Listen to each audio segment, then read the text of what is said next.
Hola UP everybody, good evening. Happy Art Tuesday. Hold on, one more thing I need to do. Okay, the music should be on now. Desktop audio is a bit loud though, so let's turn that down. Okay, this should be a-okay, right? What is good? Hi Kim, happy Art Tuesday. How you doing? How you doing tonight? Oh gosh. I'm not even gonna be like my usual. Sorry, I'm late. I'm like this is not par for the course. Okay, I am just doing my usual Brazilian Latina thing. You know that my mom and all of our Brazilian friends are like, we Brazilians, we just cannot be on time. when you invite someone to come to a party at 10, sorry, at 7, they will arrive at 9. And it's the same for me. I say I'm gonna stream at 8, and then I'm 30 minutes later on stream. Although to be fair,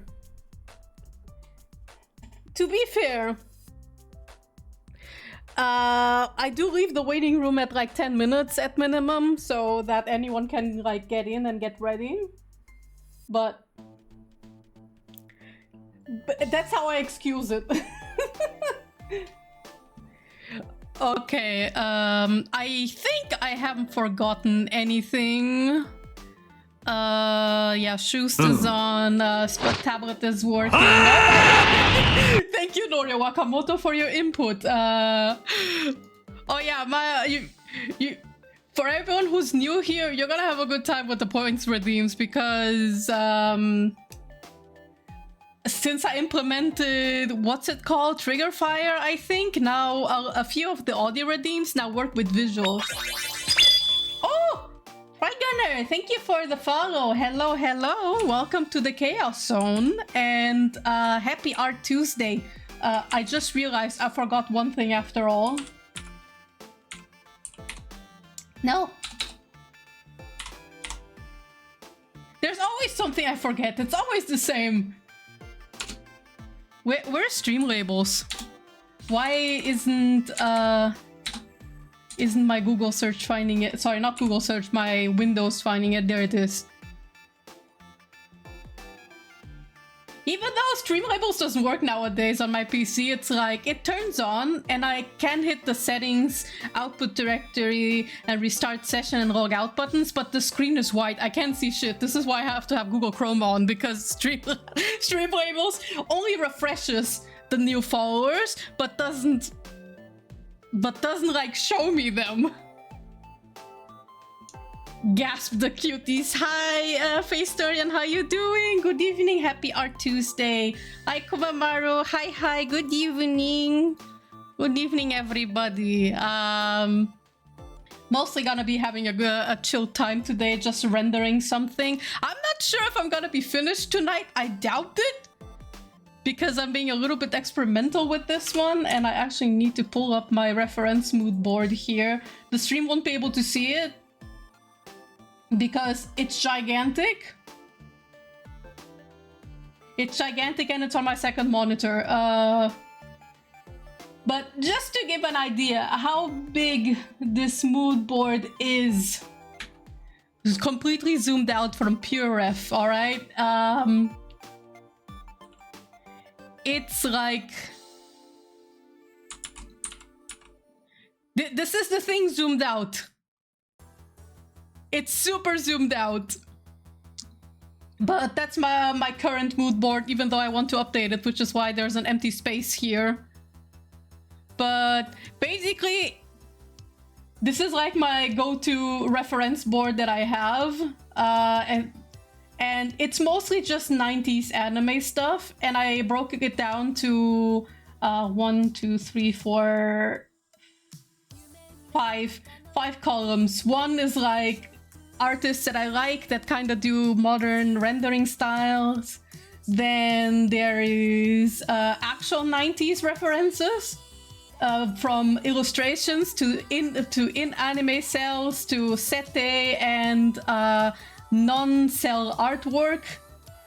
Then I have actual samples from the 90s to 2000s, which is just screenshots from PC 98 games and SNES games and the like. And then just modern art inspiration plus other stuff that I liked and want to take as inspiration. I was literally just rambling to you in DMs and then I saw you stream. I saw them. Yeah, I did reply once, but then I'll catch up later after stream.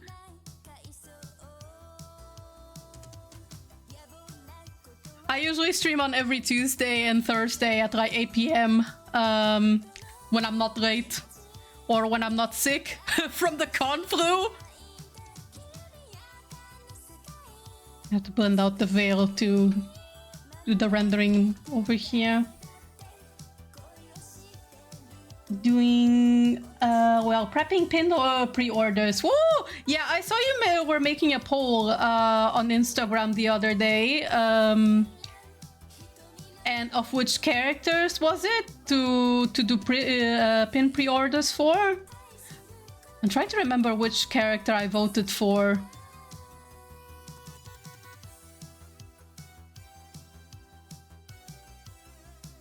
I'm a very forgetful person. I can literally click on a button and then literally forget what I just pressed. Oh my god, it's not Keanu Reeves shocking! Oh my god! You are... I'm never gonna escape Keanu Reeves, I swear. And... oh... great timing, because I was thinking about eventually maybe trying to play Cyberpunk myself. Like, my boyfriend has the game and we share our Steam library, so I might as well, right? Although, I'm not sure if it works then on my account, if I can make a new character. And then I'm gonna be like, I'm gonna be staring Keanu Reeves on Keanu Reeves' face all the time, aren't I? And then Shadow in the new Sonic trailer, who, oh my god, he really did great in voicing Shadow already. I'm really liking the look of the movie. I'm excited. It feels like a mixture of Sonic Heroes and something original, and I'm very interested on their take of the Shadow storyline in this movie.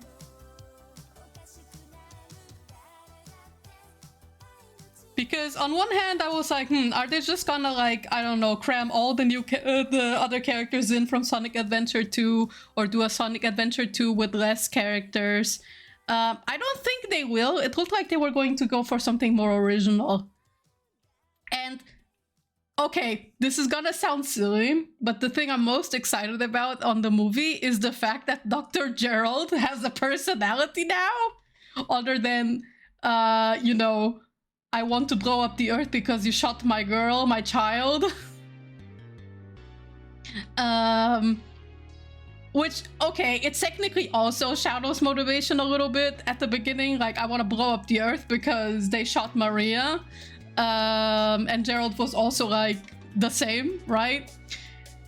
But other than that one video, and I think maybe in Shadow the Hedgehog, I don't really quite remember. I have very little memory of Shadow the Hedgehog, so if he did get more characterization here or in Sonic X or Sonic 2006, I don't remember Gerald being in 2006, to be honest.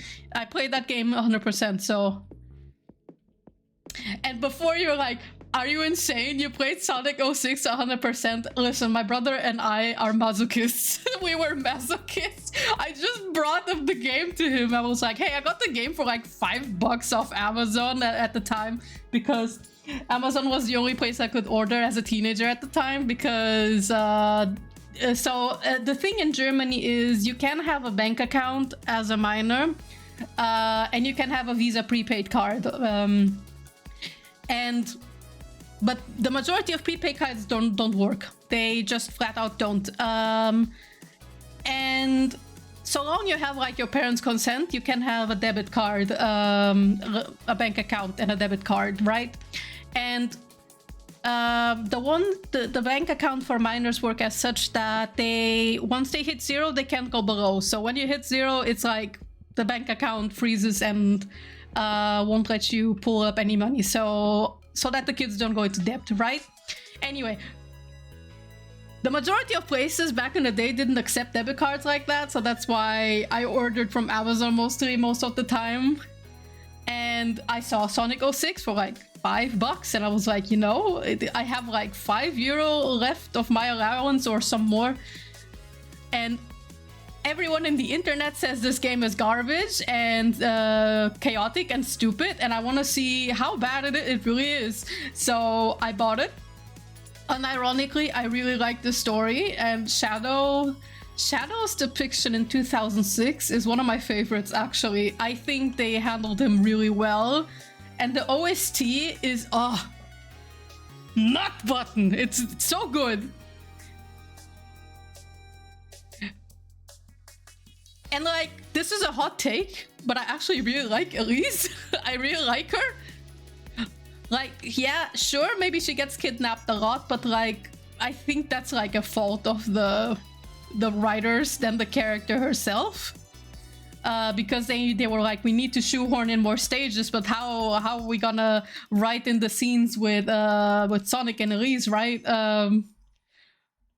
In between, right? Because they can't have conversations while she is kidnapped, right? And I mean, I get it on one hand, but on the other hand, I'm like, man, the writers just didn't have any other ideas, right? To have Sonic to let Sonic do anything else other than rescue Elise. I'm like, hey, you could maybe like be rescuing the city of Soliana or like other citizens, right? And Elise is like trying to juggle all of these people at once, and Sonic is like, oh, don't worry, Elise, I got this, right? You can have them bond and still have trouble, and maybe have some rescuing situations, like, you know, she's trying to evacuate citizens and there's some debris falling, and so he comes in and helps her, right? Things like that. But the writers are like, nope, we have to let her be kidnapped by Eggman 24/7 because we can't think of shit.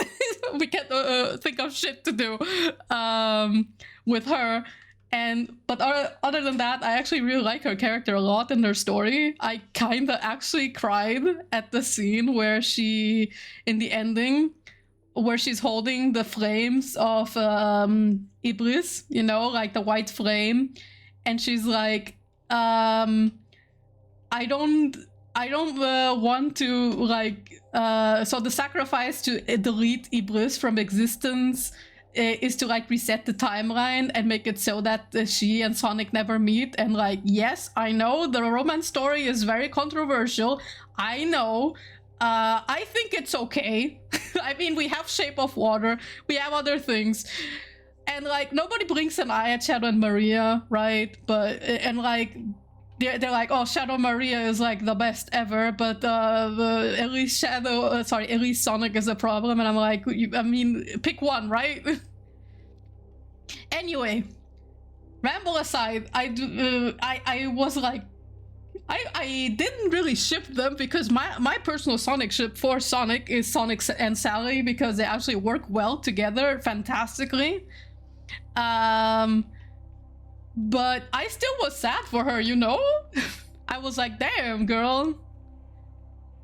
To save the world, you have to like delete all the memories you have with Sonic. Damn.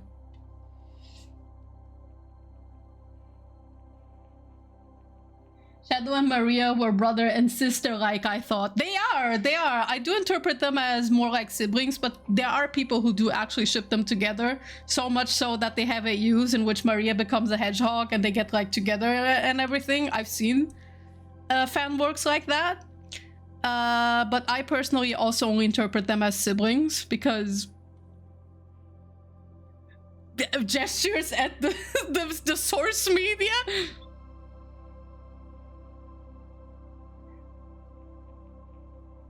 But more or less, I was saying there's so many people who do ship the two together. Well, I personally don't. There are people who do. But at the same time, they're like, oh, Sonic Elise is shit, it's garbage, and it's bad because it's human hedgehog. And I'm like, but you but you like a hedgehog and human ship, so what are you on about? Anyway, I got derailed. I got derailed. How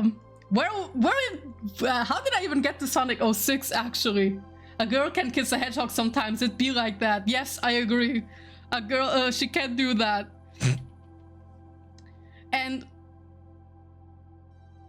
fun fact, one of my if you were to ask me which is my favorite Sonic ship as a whole, and I'm allowed to count fan pairings as well, it's actually from someone on DeviantArt who ships their OC with Snively from Sonic ZAM and the Sonic Archie comics. It is surprisingly extremely well crafted. I haven't seen a Sonic ship as well written and so deeply woven and well done like that one. It's so good.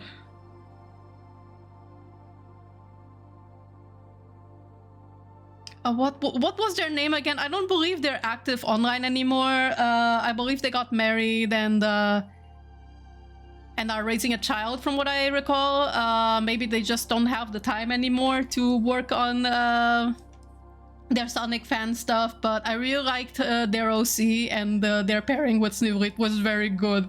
It was unironically it still is my favorite. I'm like, holy shit.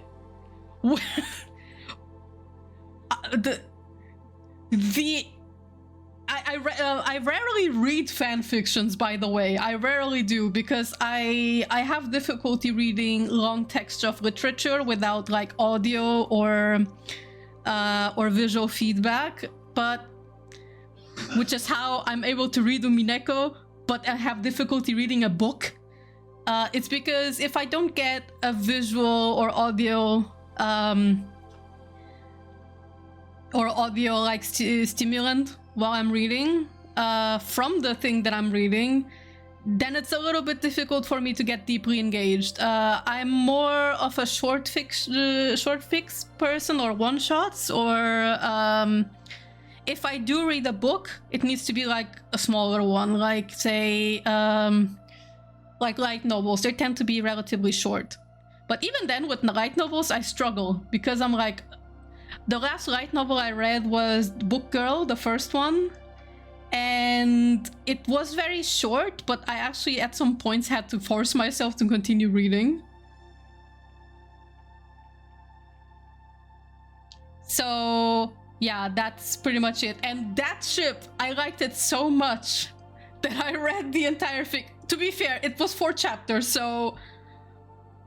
Oh, but they were good. By God, they were good.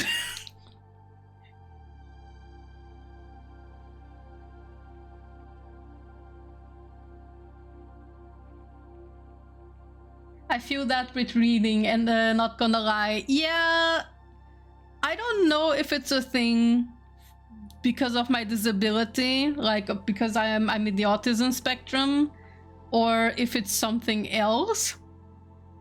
I can read like the funny thing is I have difficulty reading long literature. But like when it's like big essays about things that I care about, for some reason I can read that just fine. So maybe it's an investment thing, I don't know.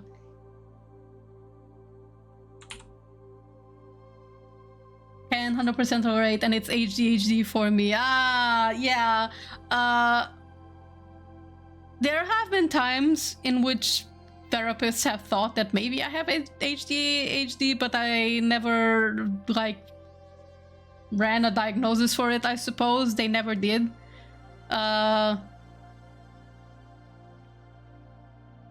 But it's been on the table, and I do wonder if my difficulty reading is more of an autism thing, or if it's maybe an undiagnosed ADHD thing, because autism is diagnosed in me. I've been diagnosed as being in the spectrum since... oh god, that was long ago already. How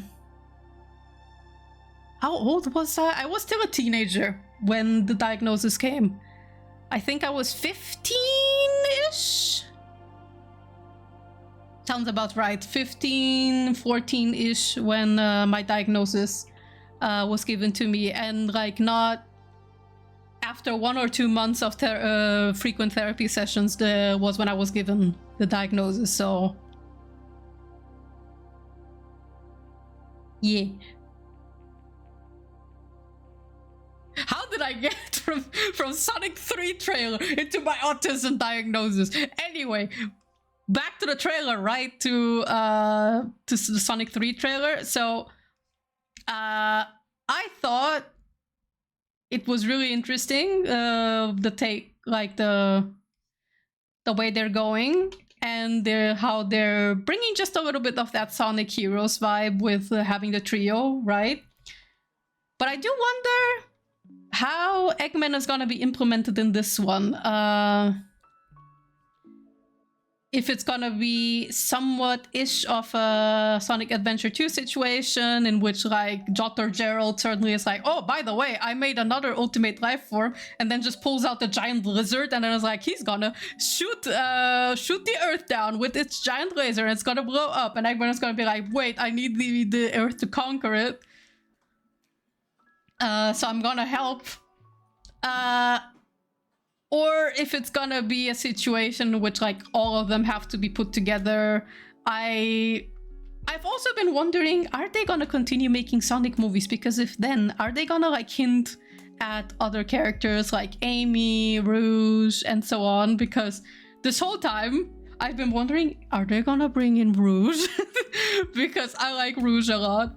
But even more so, I've been like constantly rattling in my bones because I'm like, are they gonna bring in Silver? Please. Silver is like my favorite. He, Eggman, Shadow, Sonic, and yeah, those are basically my favorite characters, and Sally as well. At least 7 AM Sally. I can't say anything about Sally in the Archie comics because I haven't read them. I just know that the writing on her in particular is not great because of a certain man. But other than that, those would be my favorites, and Silver is pretty much either top 1 or top 2. It's difficult for me to pick, but I really like him. And part of it, and he's kind of part of the reason why I kind of like Sonic 06, at least story-wise. Gameplay-wise, forget it. Forget it. That thing is a nightmare.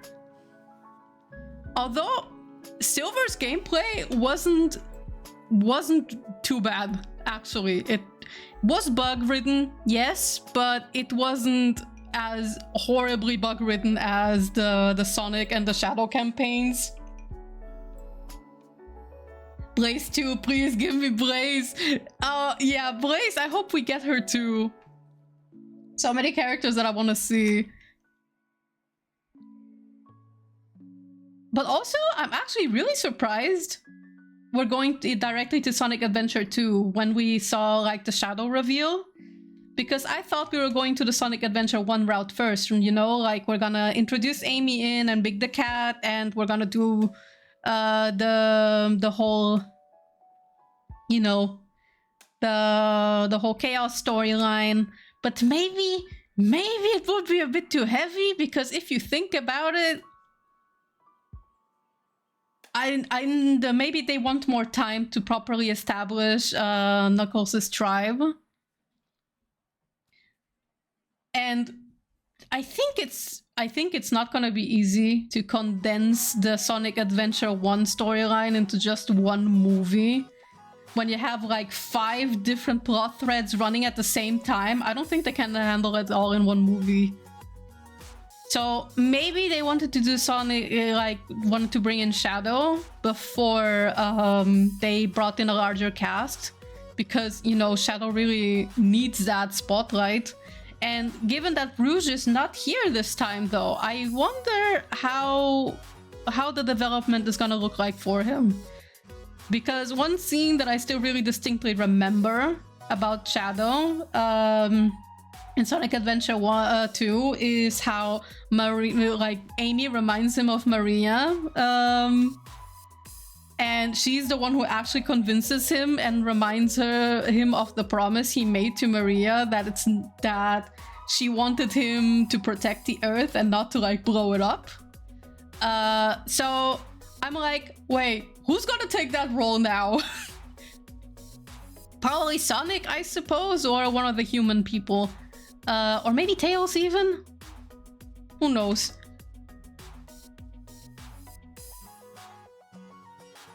And with Rouge, to be fair, her role in Adventure 2, in the grand scheme of things, it was like, what was she doing again? I remember she was a spy, I think.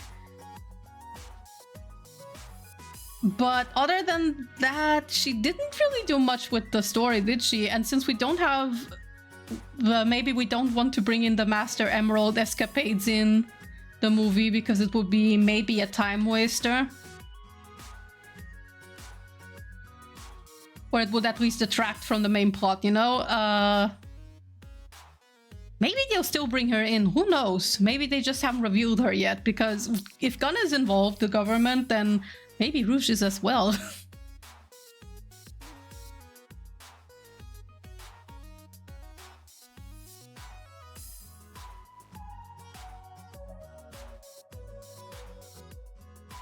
Can you imagine though?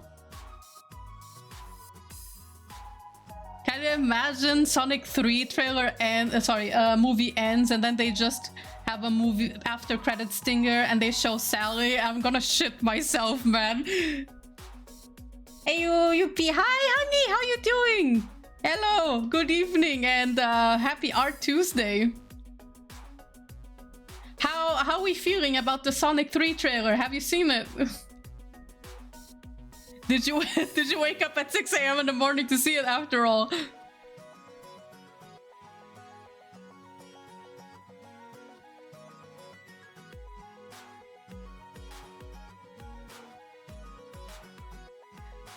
So a funny thing about the trailer coming out today, right? I was 15 minutes late in seeing it because I was so focused in commission work that when I looked at the clock, it was like 14:15. I was like, okay, 10 minutes. Then I looked back at the clock again. It was 13:15. I was like, what? Can't stay long, but I at least wanted to stop by and say hi. Oh, that's so sweet. Thank you. Thank you for stopping by. But yeah, Sonic 3 looking cool. I'm very happy to hear you're excited. Yes, I'm excited as well. It's coming out in December 20th, so I'm gonna have to see how I'm gonna arrange watching it with my mom.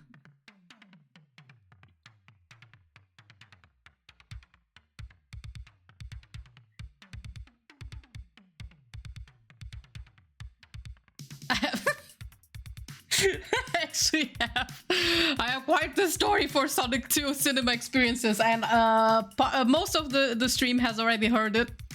But for those who haven't heard it yet, for the newcomers, alright? So, Sonic 2 was a fantastic experience with my mom and my boyfriend, but at the same time, there's like a caveat to that, you know? I got food poisoning from popcorn, and I was driven to the ER afterwards.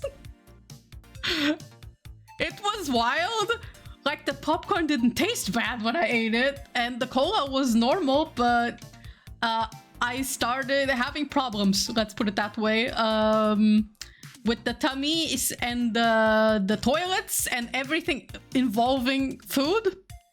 I won't get into the details, but it was bad. I got driven to the ER, but because it was still like COVID time, they didn't give me priority. So they were like, here's a paracetamol and a bag, and they left. They left me and my boyfriend in the room. Then they were like, hey, sorry, we still have a lot of COVID patients. Can you wait? So we waited until 7 a.m. and still nothing. And I was like, fuck it. I'll just go to my house doctor, you know, like the Hausarzt in German. So I did. I told my doctor, what's up? He checked me up and he was like, yeah, you got food poisoning. I was like, from what? Popcorn and cola? And he was like, yep, probably. So that's when it happened. Yeah, oh God. And that's why I have an aversion of popcorn now. I am incapable of eating popcorn now. I see popcorn and I'm like, no, get it away from me. I also don't take cola well anymore. When I drink cola, I feel sick immediately afterwards, and I don't know if it's an association thing or if it's there like something in the cola that my tummy doesn't accept.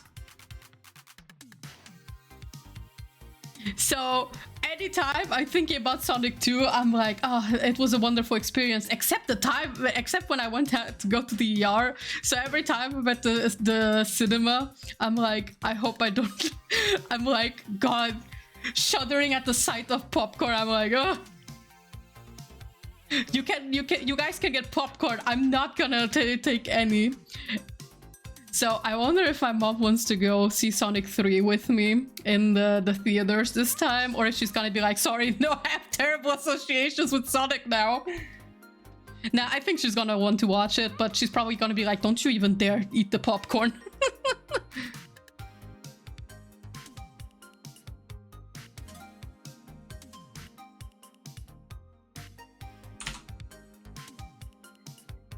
And like, I think it should work because movies like Sonic tend to be at the theaters for a few weeks or maybe even a month, unlike anime movies, and I'm so pissed off. Okay, another movie that's coming out, all right, this month, I think, is the newest Detective Conan movie, right? The one that caused an uproar in Japan because they revealed certain two characters from a popular ship to be actually cousins. If you know, you know. To me, that spoiler didn't come as a surprise because of certain things in the manga that I used to read Conan, so, and watch a lot of it before I was like, okay, I have only place for one life commitment manga, and it's One Piece. So I had eventually stopped reading it at the time, but I'll eventually pick it up again. And the manga makes it very, very clear that these two particular characters have a spitting image of each other, except the hair. And like, yes, I know they do that with Heiji and Shinichi as well. Shit, I have spoiled one of the characters already. Sorry. They say that with two other characters as well, that they're like the spitting image, if the other one wasn't a person of color. They were like, you look super alike, except your skin tone, which is a very weird thing to say. I was like, okay. Was that necessary? Was that necessary, Gosho Aoyama? Did you need that plot point? But these two characters, it's a running thing that they're constantly like mentioned to be the spitting image of each other. Completely, except the hair. And then he reveals that, oh, by the way, they're cousins actually. And when I was told this, I had two reactions. I had one, I was like, Gosho Aoyama, you are a madman. And secondly, I was like, shit, I should have seen it coming, actually. It makes sense because of that thing. But then I thought back about Shinichi and Heiji, that comparison, and I was like, actually, no, that doesn't make that much sense. If you wanted to foreshadow that, you didn't have to do the thing with Heiji and Shinichi as well.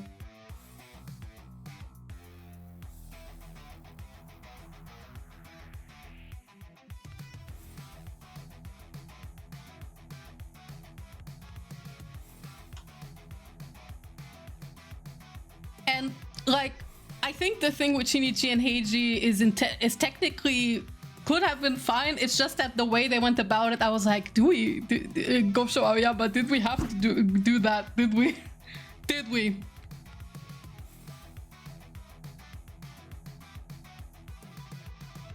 I just wanted to put that on the table just in case people were confused, without me spoiling anything in particular. Although it's pretty early in the manga, so, but anyway.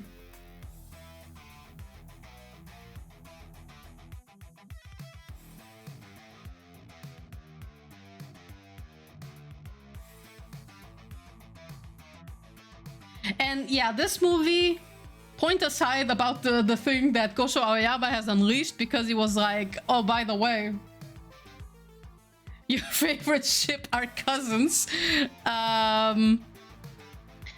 It's coming out this month, I believe, or next one. And for the longest time, I've been wanting to watch a Conan movie with my dad, because that's like the only anime he actually likes. Other than Vinland Saga, I guess, and some others, and Pluto. I have to ask him if he finished Pluto, but actually, the next time I see him or talk to him, I have to be like, hey, have you finished Pluto yet? Yeah, and every time, it's the same shit over and over again. Anime movies in Germany only come out on Tuesday nights, and only on Tuesday nights. I don't know why Tuesday nights, and they only run once, only once. So if you missed the movie window on Tuesday, you're straight fucked. You're never gonna see the movie again on theaters in Germany, ever. The only exception that they make is with Dragon Ball.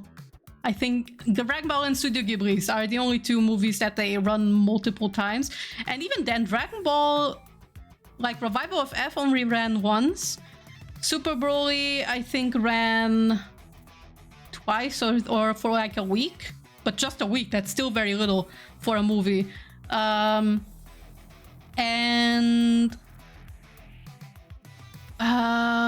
Superhero, I forgot, but I think it was also like 2 separate screenings in a week. Haikyuu was also 2 separate screenings. One was dubbed and the other was subbed.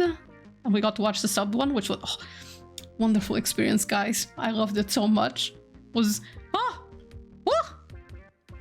a great time.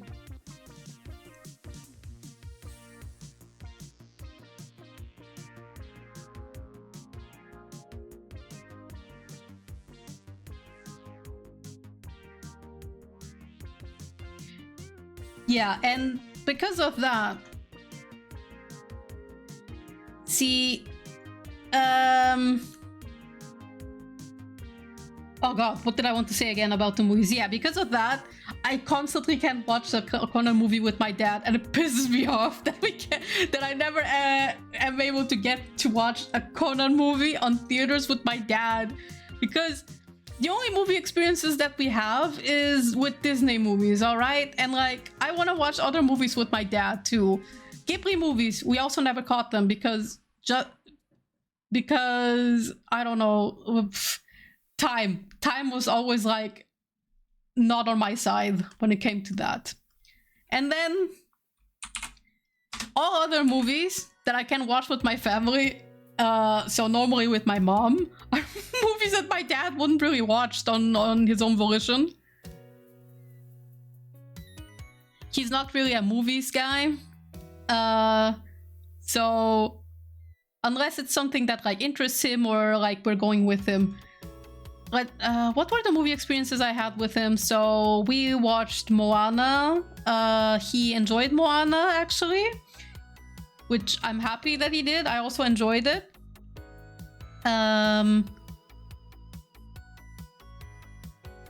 Mostly because he gets really interested in movies that implement different cultures. He did enjoy Coco as well when we watched it on DVD. Unfortunately, I never saw Coco on theaters. I wish I did. But I didn't get to. Frozen was one we watched in theaters, the first one. And I kept telling my dad, like, oh, the internet is saying, like, this is the best Disney movie ever. I'm so excited. And he was like, okay, I have high expectations. And then we went in and we both walked out of it like, okay, so it was kind of overhyped. And to this day, he's still mad about it. He's like, God damn, I'm so glad I'm never gonna have an experience like Frozen ever again. I'm like, holy shit, man. He really had his expectations super high for Frozen in particular.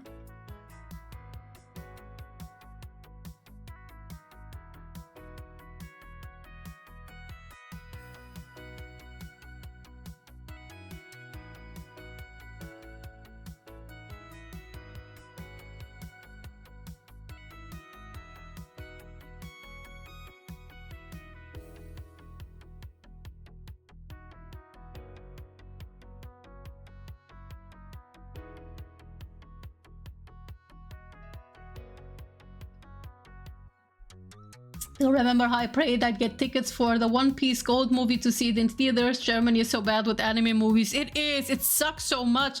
Like, even the times we get the movies is garbage. Like, listen, Portugal is a country which has a little bit difficulty getting anime movies, I suppose. It's a smaller country. There's probably less spending to go around, I guess. At least from the time I used to live there. I'm not sure how it is now. That said, listen, Revival of F came 1 year later, if not over a year later, over here in Germany. While every other country, including Portugal, got it like the year before, and I was like, are you shitting me?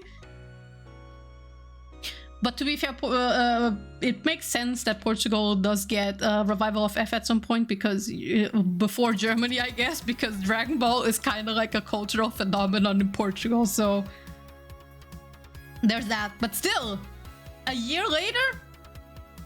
A year? It's a little bit embarrassing. It's a little bit better now. Like, how long did I wait for Dark Side of Dimensions, for that matter? Was it half a year or a year? I don't remember. I only know that by the time I watched it in theaters, the releases of the Blu-ray had just happened. So I suppose it was at least half a year later. At minimum, if not a whole year already.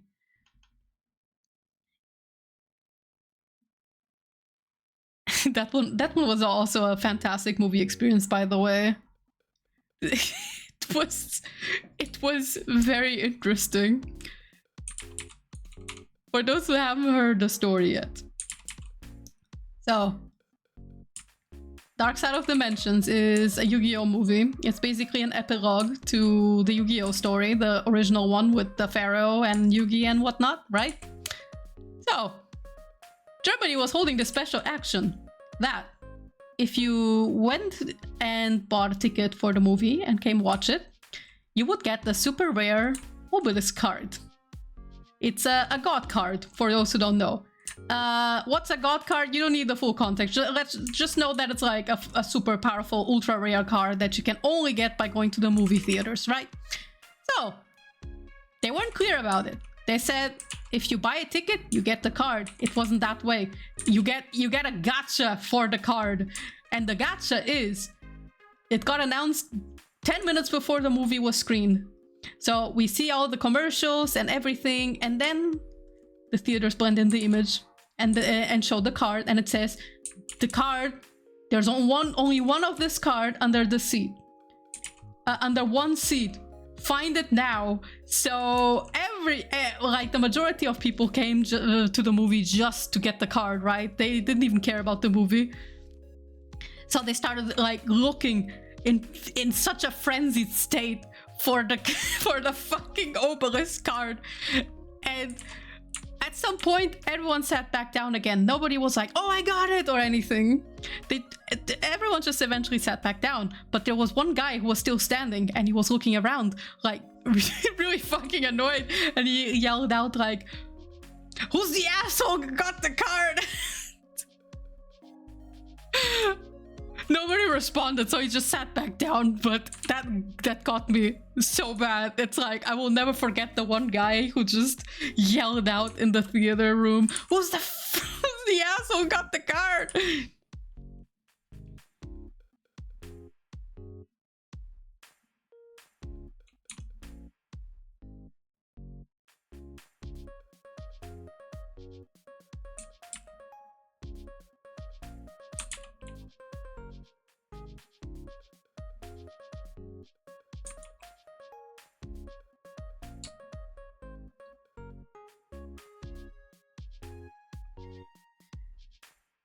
The OSSAs with anime movies too. Like, I remember having to fight to watch SAO Ordinal Scale with my brother.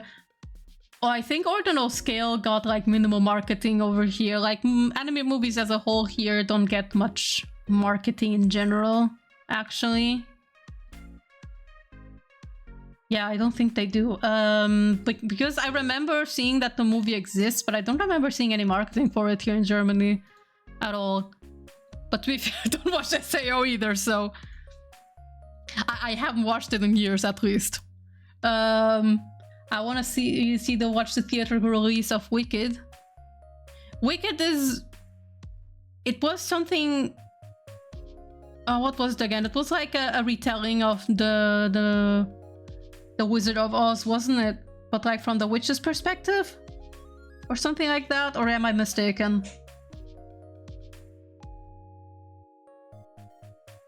Speaking of, I swore never to watch any Dragon Ball thing due to association with my ex, but I watched the Broly movie. I like Broly. Broly is Teiko. Broly is a cutie. He's like Tarzan. So all three versions of Broly that we have, if we count Kale as well, who I love dearly. I like all three versions or both versions of Broly. When it comes to aesthetics and storyline... No, when it comes to aesthetics and the impact of the character, I like Z Broly more. And for memorability, because Z Broly is really fucking memorable. But S Broly is wholesome, and I just call him Tarzan Broly.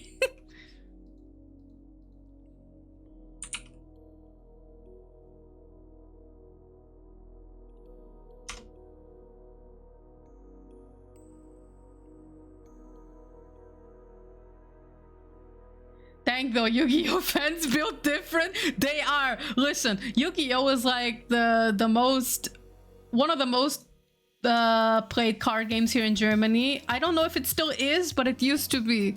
I still think it's very much played because you still see Yu-Gi-Oh booster card packs everywhere. But I think Pokemon is even more popular, to be fair. I do think it's Yu-Gi-Oh still because my little brother has gotten interested in it now. So much so that he wants booster packs for Yu-Gi-Oh and the like, and he collects the cards now. When previously he wasn't really interested in it.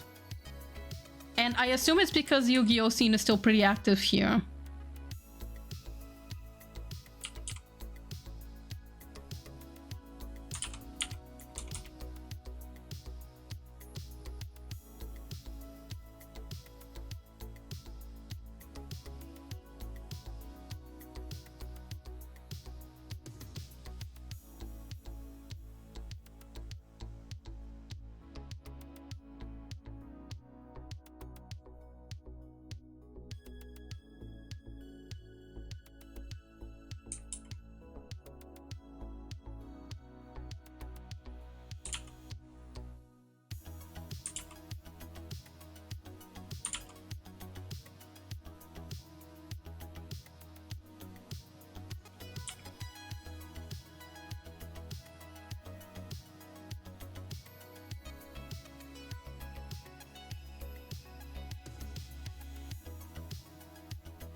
The song from the movie Blizzard is a bop. Yeah, Blizzard rocks.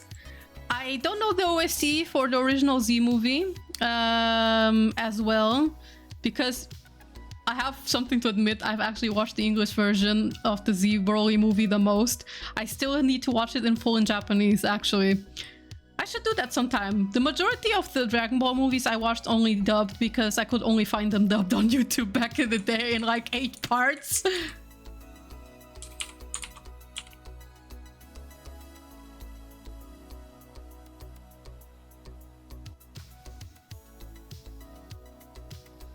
Let me see. Kind of want to adjust the skin here a bit. Oops.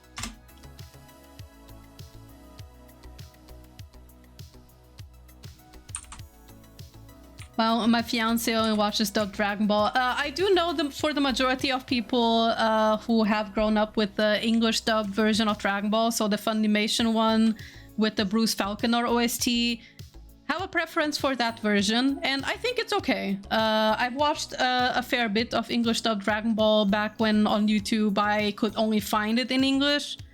But the Portuguese version is for me is the one.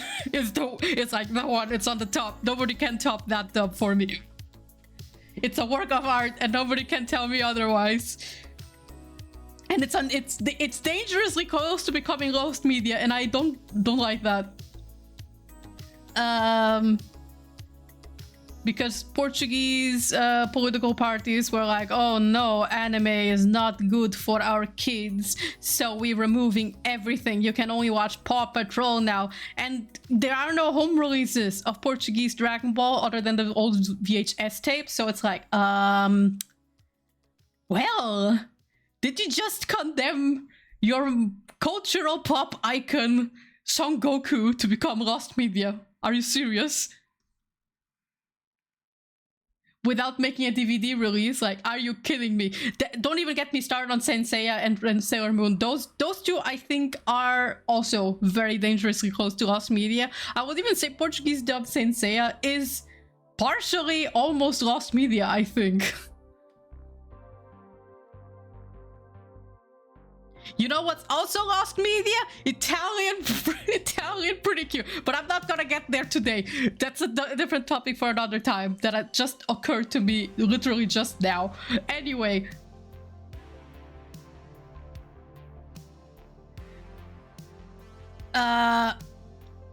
So the movies I never actually saw in Portuguese because those were direct to VHS movies, if I recall. Or at least were running in times at SIC. So that's the name of the channel that it used to run on in Portugal, SIC Radical. And I don't remember ever catching a movie. I think they were home video exclusives or special occasion kind of thing at like late night or something. But they do exist.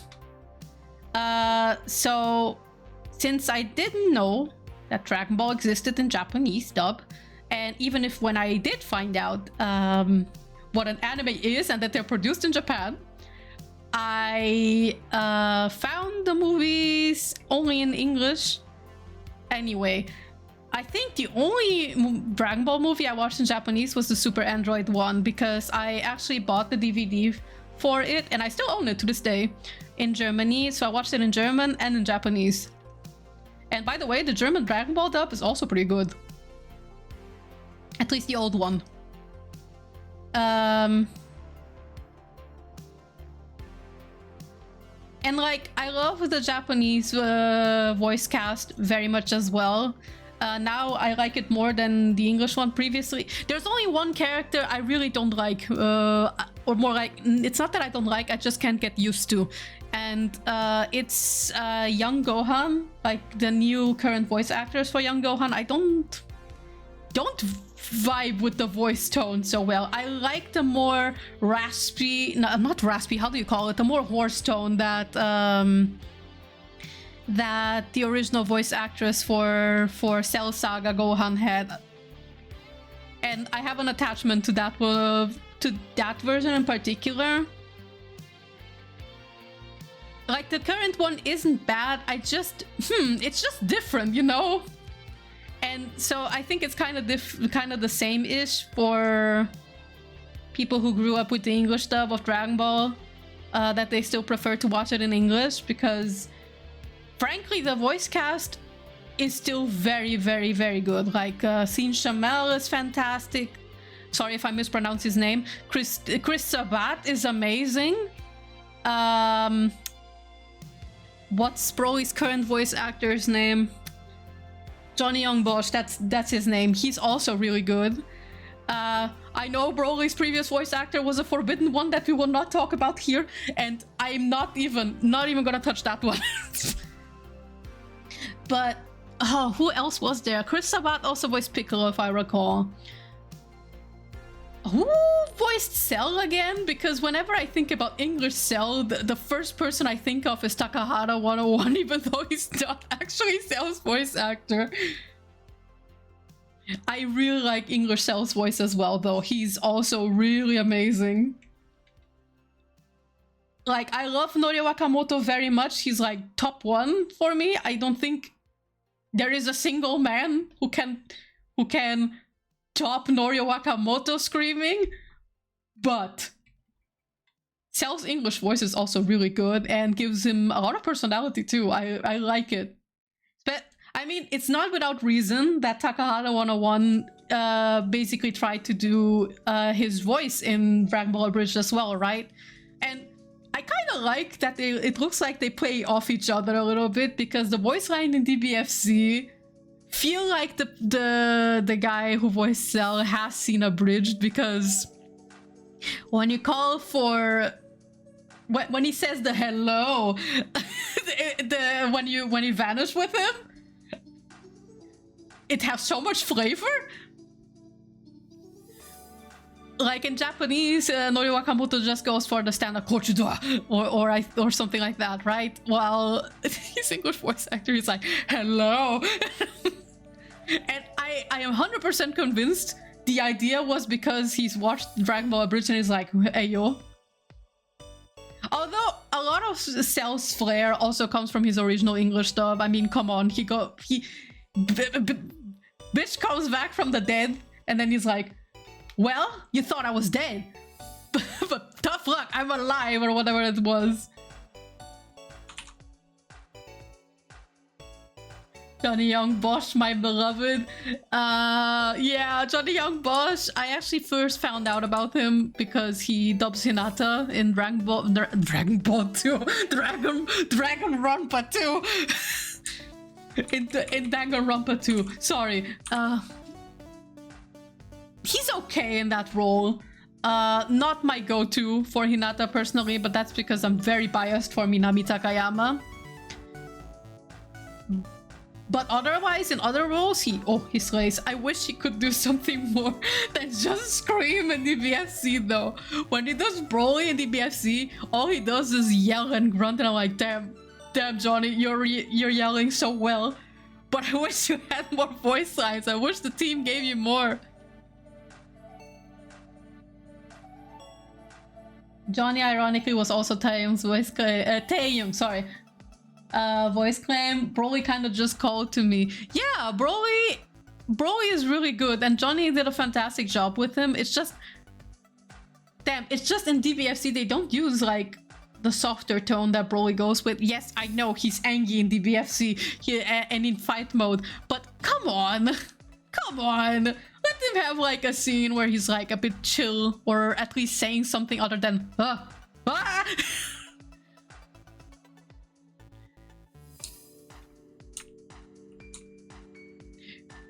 Because they sure didn't hold back with Z Broly. And to get on the Z Broly stuff, alright? Why do I say that I kind of like Z Broly a little bit more? Just a little bit. In terms of aesthetics and the kind of impact he has as a character. I just really like how villainous he is. Like, he's literally a demon. He's a devil. Of all the Dragon Ball villains that ever existed, I don't think there was any villain like Broly. There just isn't. Like, also the other concept that I liked with Z Broly so much was taking the legend of the Super Saiyan, rework it, and make it so that no, Goku is not the legendary Super Saiyan. It's this guy, this hulking mountain of a man who is bloodthirsty and revels in death, killing, and destruction. He's traumatized, the poor boy. I don't think he would have been like this bad if he wasn't treated the way he was. Which unfortunately gets only relegated to, oh, he has PTSD from Goku, haha. Haha, that's the only reason why he's mad. No, my dudes, he got stabbed as a baby. Then, it's basically like a S. Broly storyline, except that he gets stabbed and tossed in a dumpster with Paragus. And they were going to blow up with Planet Vegeta. It's just that Broly activated the shield out of instinct and saved him and Paragus, and both floated then to the planet that they are on, I think, or at least another one. I don't quite remember. And like for the longest time, Broly was very unstable because he couldn't control himself well. All the power, the isolation, the trauma that was unaddressed and all. And then like but like his dad is the only person that he trusted, right? He cared about him, and Paragus became frightened of him and put that tiara on him, right? Kind of the same with how it was in the S movie, except that it's not a shock collar, and I actually think the shock collar is more fucked up than the tiara, but the tiara is also pretty fucked up. Like the scene where Paragus puts the tiara on Broly, you see this very split second where he's very vulnerable and like very innocent, just asking his dad what he's doing, and then he notices he's doing something bad and he defends himself, but Paragus still manages to get the tiara on him. And yeah, basically he forcefully suppressed and brainwashed Broly to be his tool rather than his son, you know? And like, yeah, I get it, Broly was out of control, but still, I wish the original movie had gone a little bit more deeper into his character. They squandered the next two movies' opportunities so badly to go deeper into that.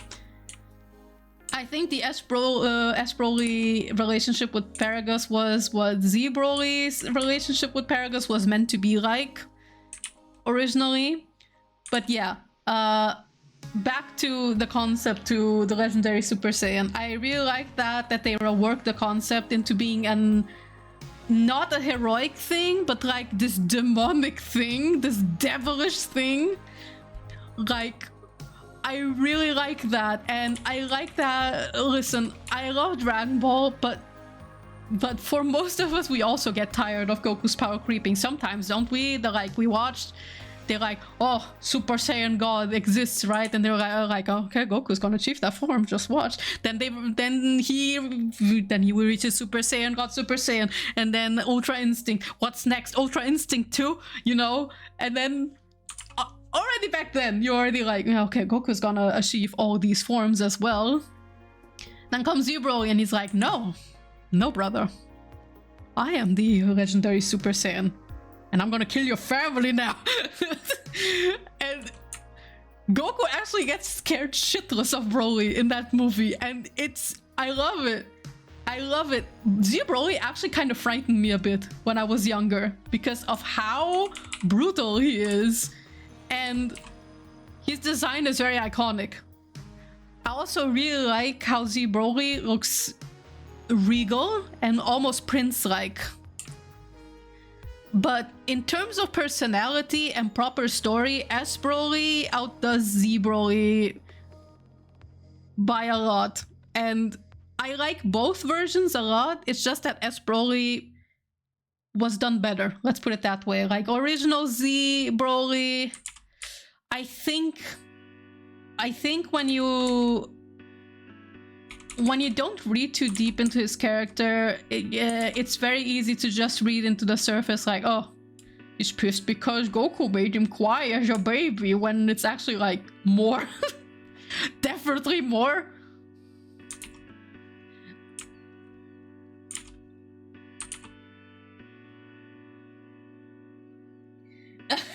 Cough Yuppie sounds like someone we know. What do you mean? What do you mean?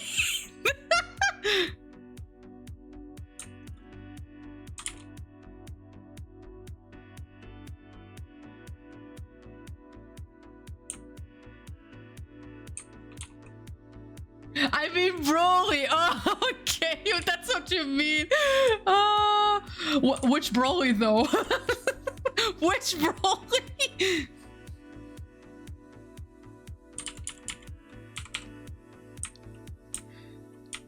I would actually say one of the versions of Broly that I very much like is Kale.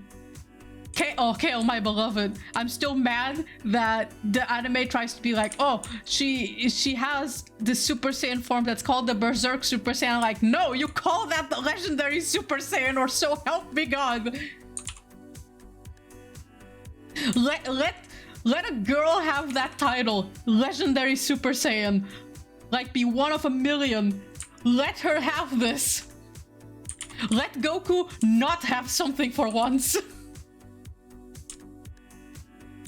That's actually the only aspect I really don't like that they changed in Super. That they were like, oh, we're gonna call it Super Saiyan Berserk. And I'm like, no, it doesn't have the same oomph as legendary Super Saiyan, okay? To me, you can call it Berserk Super Saiyan. I'm just gonna be like, fuck you, Vegeta. That's the legendary Super Saiyan for me. Get out of here. Point is, Kale, she's just like me, for real, for real. I'm also, when I'm angry, I just go legendary Super Saiyan and become a hulking monster.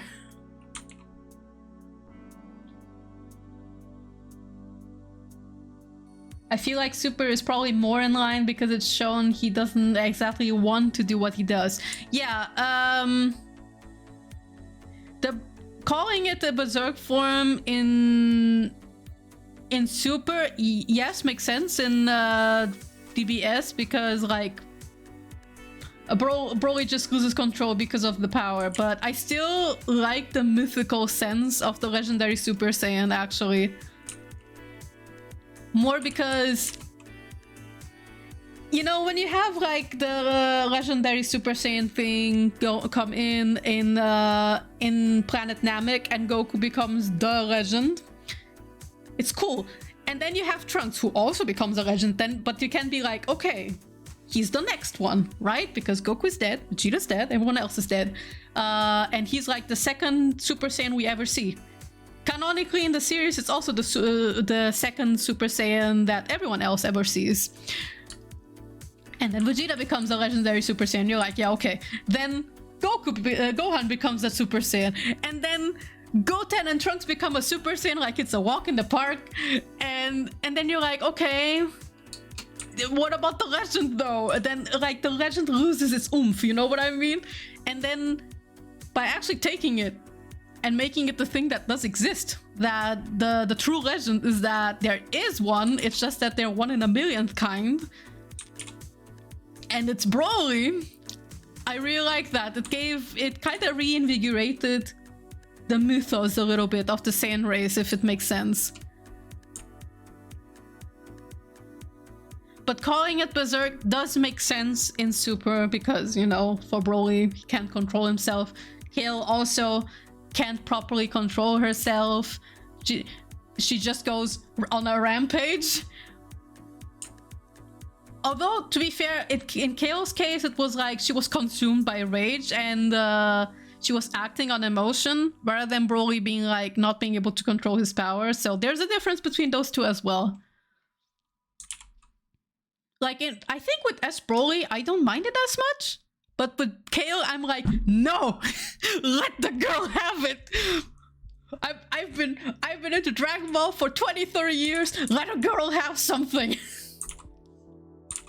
I've waited 20 years for a female Super Saiyan, for a girl Super Saiyan in Khalifa, and then I also got the legendary Super Saiyan in Kale, and I'm like, I'm not gonna let Toriyama take this from me. I'm not gonna let Tori take this from me. She's the legend for me. In Universe 6, she is the legend, and nobody can tell me otherwise. I'm very passionate about this, if you can't tell. So it probably fits more with the silver-haired freckle thing. Kinda?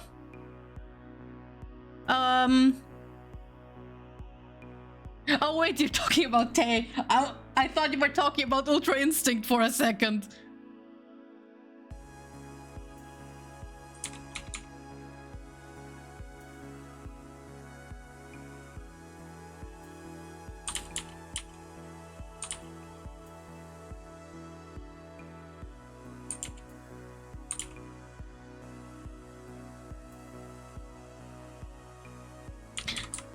I also want to keep calling Kale the legendary Super Saiyan, mostly because so Dawn and Bennett, the English voice actors for Kale, who also voiced Lilac in Freedom Planet, by the way. She said transforming into the legendary Super Saiyan was one of her favorite experiences ever in voice acting. And man, let Kale and Dawn have this, okay? Let her be a legend. Broly can be berserk though. He's fine.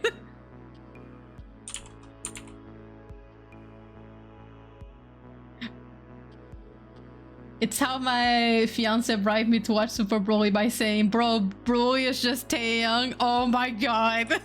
Listen, my boyfriend kinda bribes me into series just like this as well. Let's see, like, okay, there's this running... I think most people already know this running gag with me, but just in case, those who don't know, for the new ones especially. For some reason, most of my favorite characters have this curse, or more like this running thing, in which they either have dead parents or shitty parents. Always! It's always like this. And it started in Shaman King, alright? It started with Lizerga. His parents are dead. Great. Next favorite character in the line of that time. Utena doesn't have parents. Amphi doesn't have parents. Mickey, he has shitty parents. He has shitty parents instead. Who else? Rui from Tsukiuta. He has shitty parents. Hinata. Technically, spoiler, dead parents. and shitty parents, by the way. Both. He got both. Go, holy shit. I'm so pissed off still from Danganronpa 3. Like, this is an easy to miss detail. It's a very easy to miss detail, but someone translated a certain screenshot from Danganronpa 3 that you would normally not even see or read. Someone translated it. And we Hinata fans, we freaking gasped. We gasped. We lost our shits. We were like, what the hell is wrong with Hinata's parents? And yeah, I won't go into the details because this is like the major spoiler for Danganronpa, so if you know, you know. Yeah, anyway, he has both. Then, who's next? Blackstar, dead parents. Blackstar from Soul Eater, dead parents. Aigami, dead parents. From Dark Side of Dimensions, that Aigami.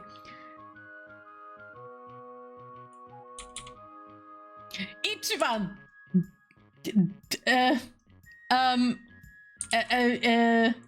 Dead parents? Question mark?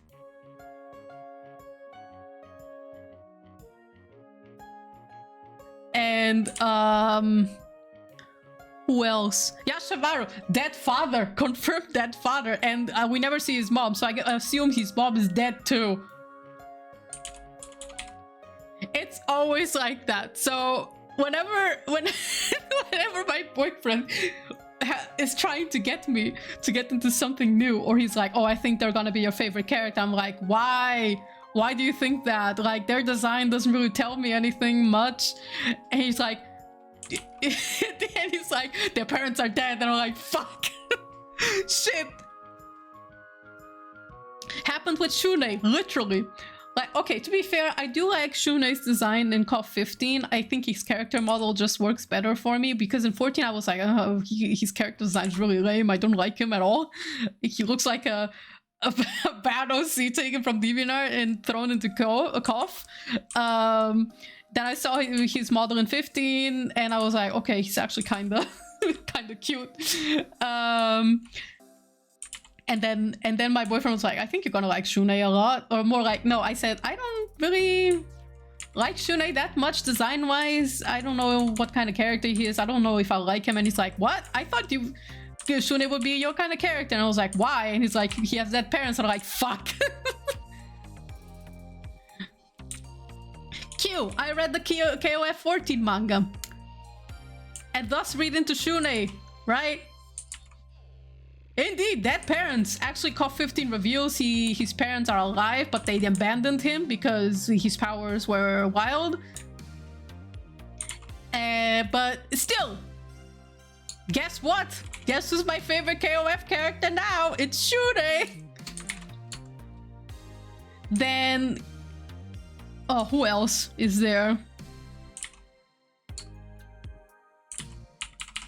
If we ever see Majima's parents, I think we assume he's just an orphan. Saejima, I also assume he doesn't have parents, I think. What other favorite characters do we have? Shinichi still has his parents in Conan. I'm just looking at here like my merch line on the wall and trying to see, name the characters here.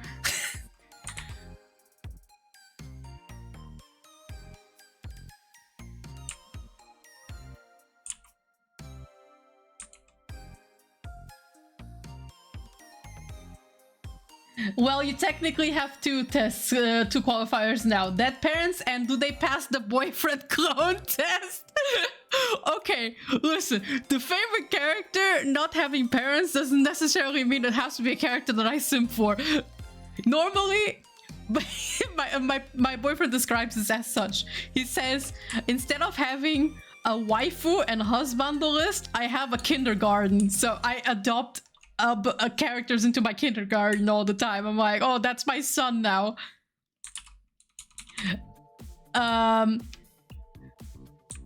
While I rarely ever have husbandos, like the only husbandos I ever had and still have, but no, wait.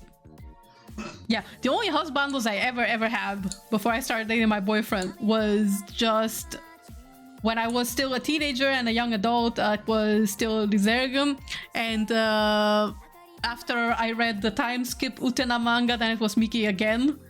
As a teenager, I also had a crush on him, but then moved on, and then I overwatched Utena and read the post Utena manga, in which it's like time skipped, and I was like, shit. Shit.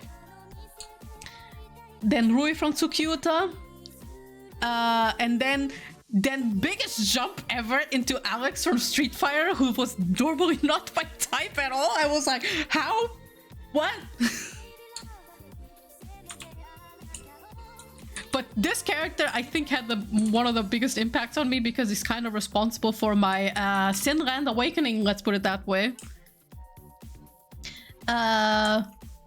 And then it was Yashabaru from Samurai Showdown, and then it stopped there. It was just those people. And now it's like, if you are a boyfriend clone, you are in the husbando list, and I'm like, fuck. Not fair.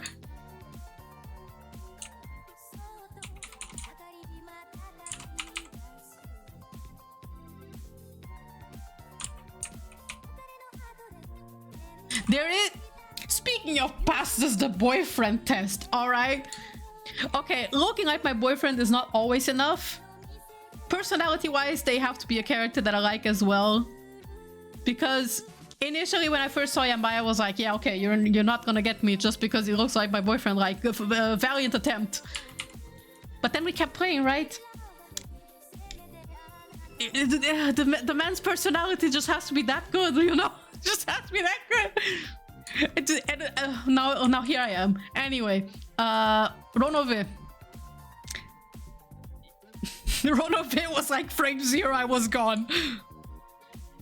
Frame 0. I saw him. Literally first thing I speak on stream is, did you put my boyfriend in the game, Ryukishi? And frame 0, I was gone. Fuck. I think Ronove still gets me worse than Yamata sometimes, I swear. And yeah, then people were like, haha, you're probably gonna simp Aizawa, and I'm from Hero Academia, and I'm like, okay, listen, I'm not even into Hero Academia. I've watched the first season, I'm not into it. I've started the sports arc many years ago, but I still wasn't into it. I was like, yeah, okay, just anime just isn't for me. do like Eraserhead.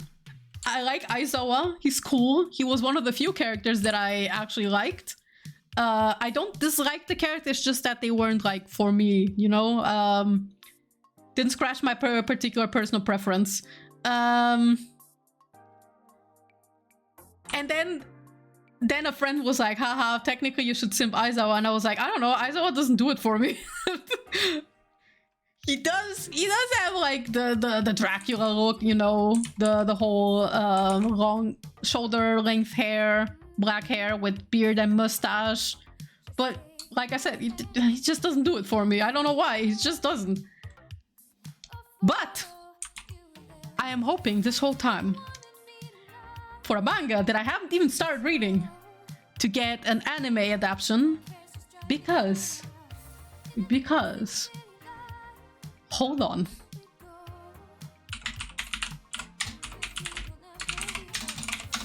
We're gonna pull up the character, alright? So, the manga is called Gokurakugai.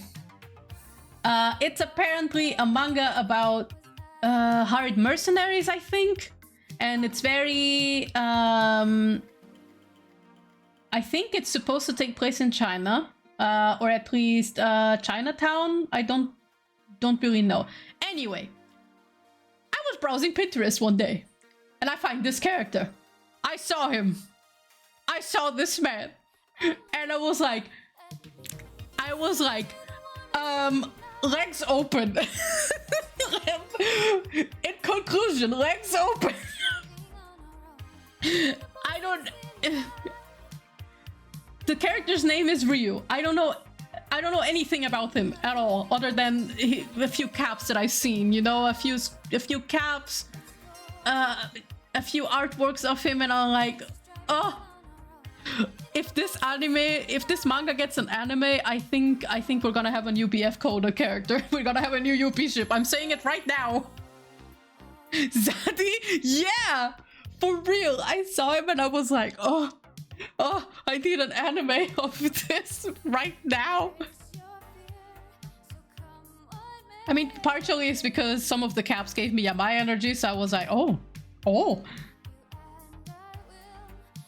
But, oh, by God. It's like that screen cap, like that video clip from Symphony of the Night when Alucard is like, I'm interested in this. That was my reaction seeing the character. I was like, I'm interested in this.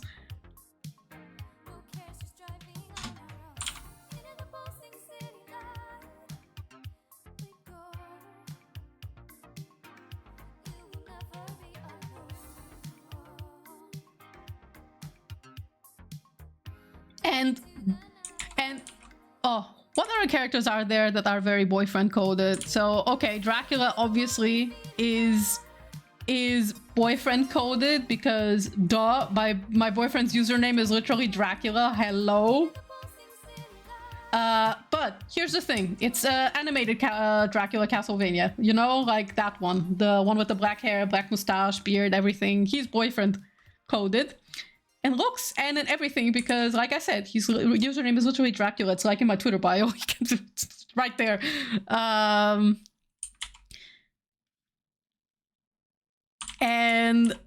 But I don't make a Castlevania OC because of Elizabeth, and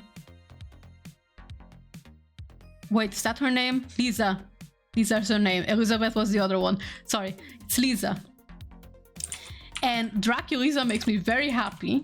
And basically, my logic works as such. If a character is boyfriend coded and they do not have a canonical partner who is a lot like me, or at least I can cosplay, then I don't give them I don't make a character to ship them with, or don't toss my VTuber in to ship them with.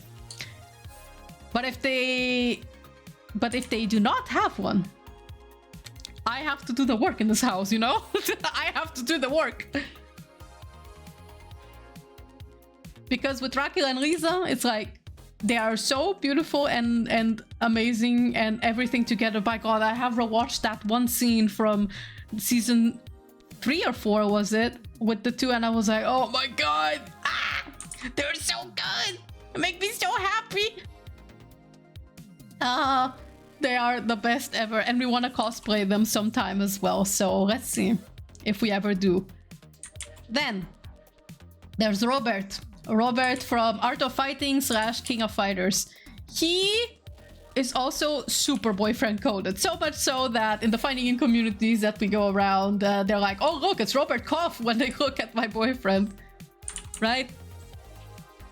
But with Robert, he also has a love interest, and she acts like me, and if I were thin, I would look like her, I think.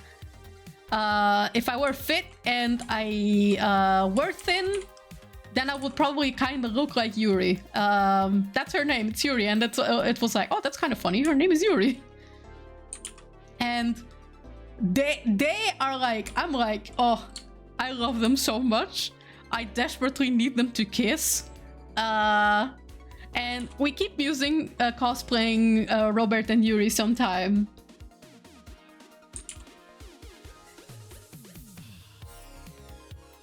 And that's also a reason why I don't have a charactership with Robert. It's because Yuri is there, and Yuri is a lot like me in terms of personality. She also has a lot of physical looks like mine, like brown hair, brown eyes. But her personality is the main reason why I'm like, oh yeah, she's just like me, for real, for real.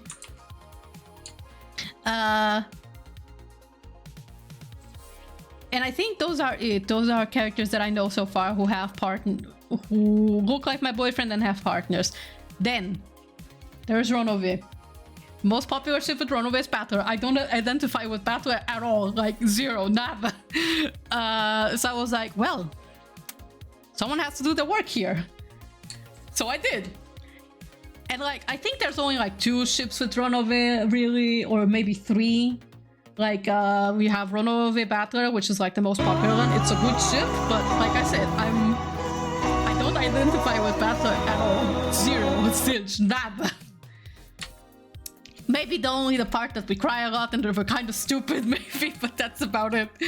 And then there is the polycule, like Virgilia, Ronove, and Gap. But I'm not like Gap at all, and I'm not like Virgilia at all. So, welp, that goes out the window too. So, guess what? The first Yuppie ship is born from there. I'm just a bit self-conscious about it, about that pairing, because I don't want to be Neko fandom to think that I interpret Ronove as straight, because he's definitely anything but straight. That is the least straight man in existence. And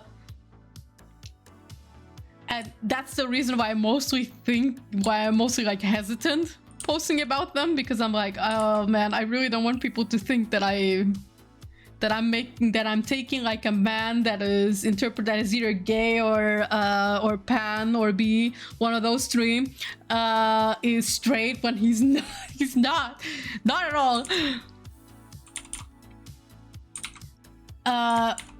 That, and it's a little bit difficult to write lore with Ronove because of the type of character that he is.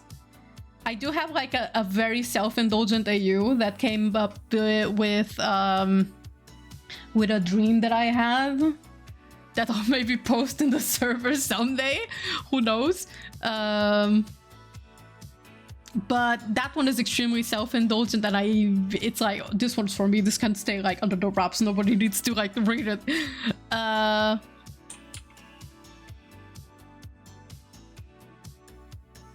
While with Yamai, I don't feel that way as much. Like, yes, Yamatomi is like the most popular ship for Yamai, which I also think is good. Previously, I was like, I don't know about this one, fellas. Like, after Yamai shreds Tomi's shoulder, are you sure?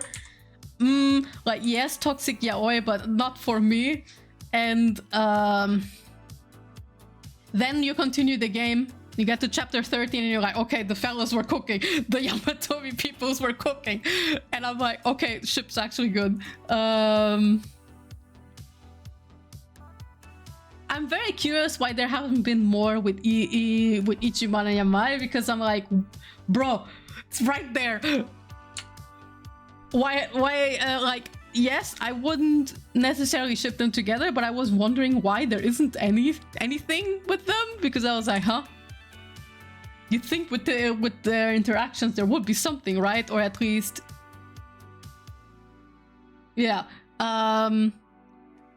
But even then, I don't feel as self-conscious with Yamai about it because, you know, I don't know. I feel less self-conscious about it because he's canonically been in love with a woman as well, and like he has shown interest in thicker women as well. So I was like, listen, I have basis here. I have a basis here.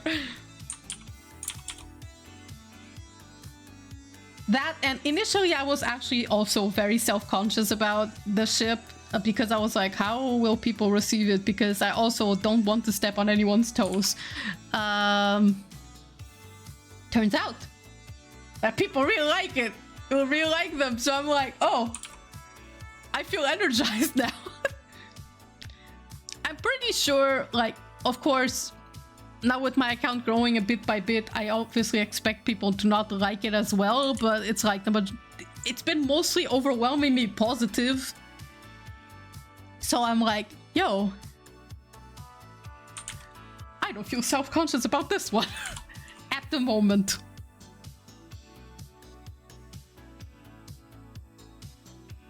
I only have 2 husbandos, Yo and Taya, and I joke with my fiance saying that my adult Yo is the man you freak, Taeyeon is the man you marry. That's actually kind of valid. Oh my god.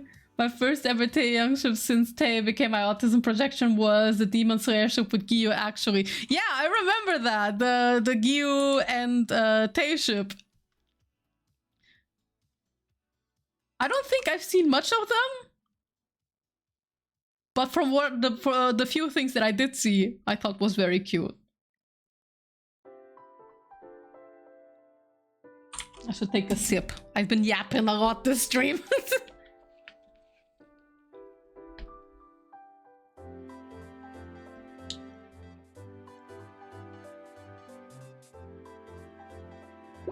Ah. The ship.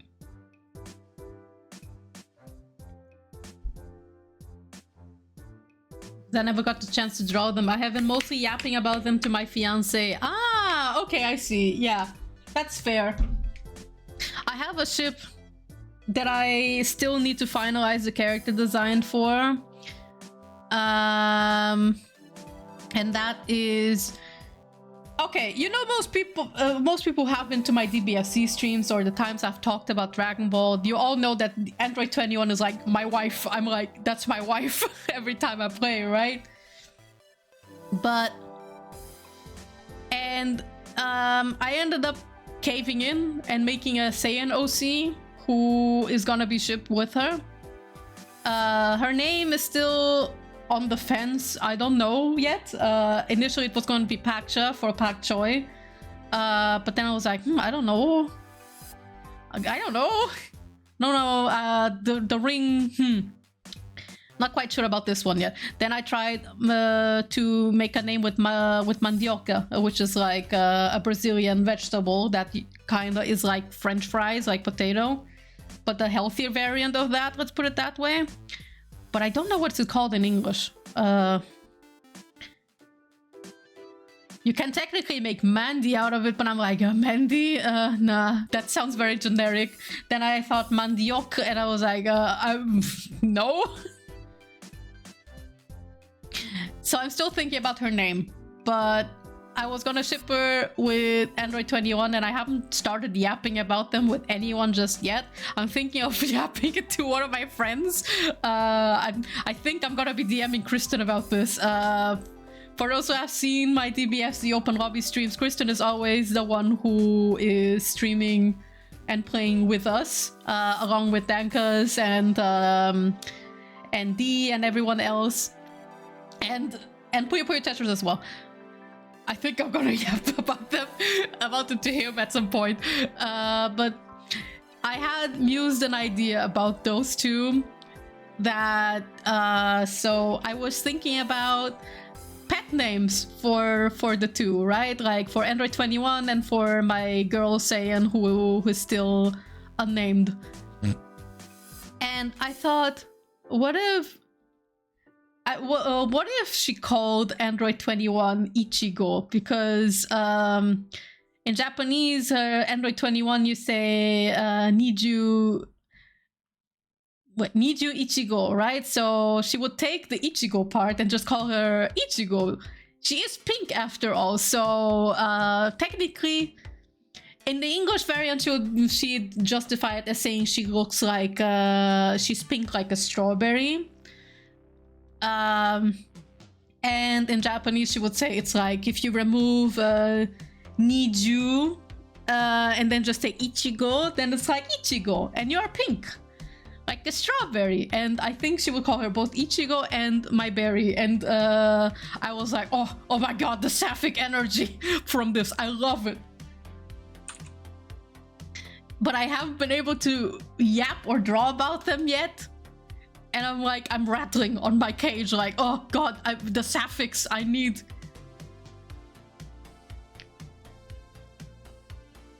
I've only drawn like one sketch of her, and I've posted it in my server, like I think sometime last year. But I'd never colored her design. I need to go back to it. But her backstory was basically as such. So at the moment, still unnamed girl Saiyan. She was a Saiyan in Frieza's force, who went to other planets, and she was so good at her job. She was such a good fighter, like so strong, that she got bored of it. She got bored. She was like, this is too easy. I'm getting bored of beating people up. And then she decides to become what's it called? Metsuka.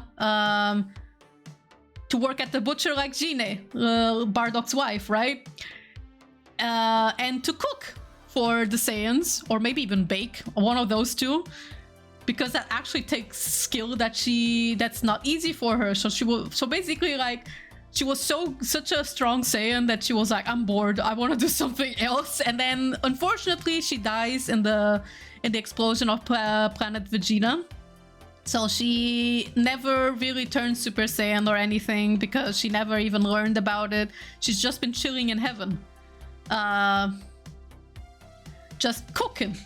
Normally you would expect her to go to hell, because she has helped the Frieza Force do evil things, you know? But I imagine maybe she did some tests in hell and stuff like that, and then what's his name again? Daimao or whatever was like, okay, you can go to heaven, you're mostly chill, you just want to cook, so go up there, girl. So she stays in heaven.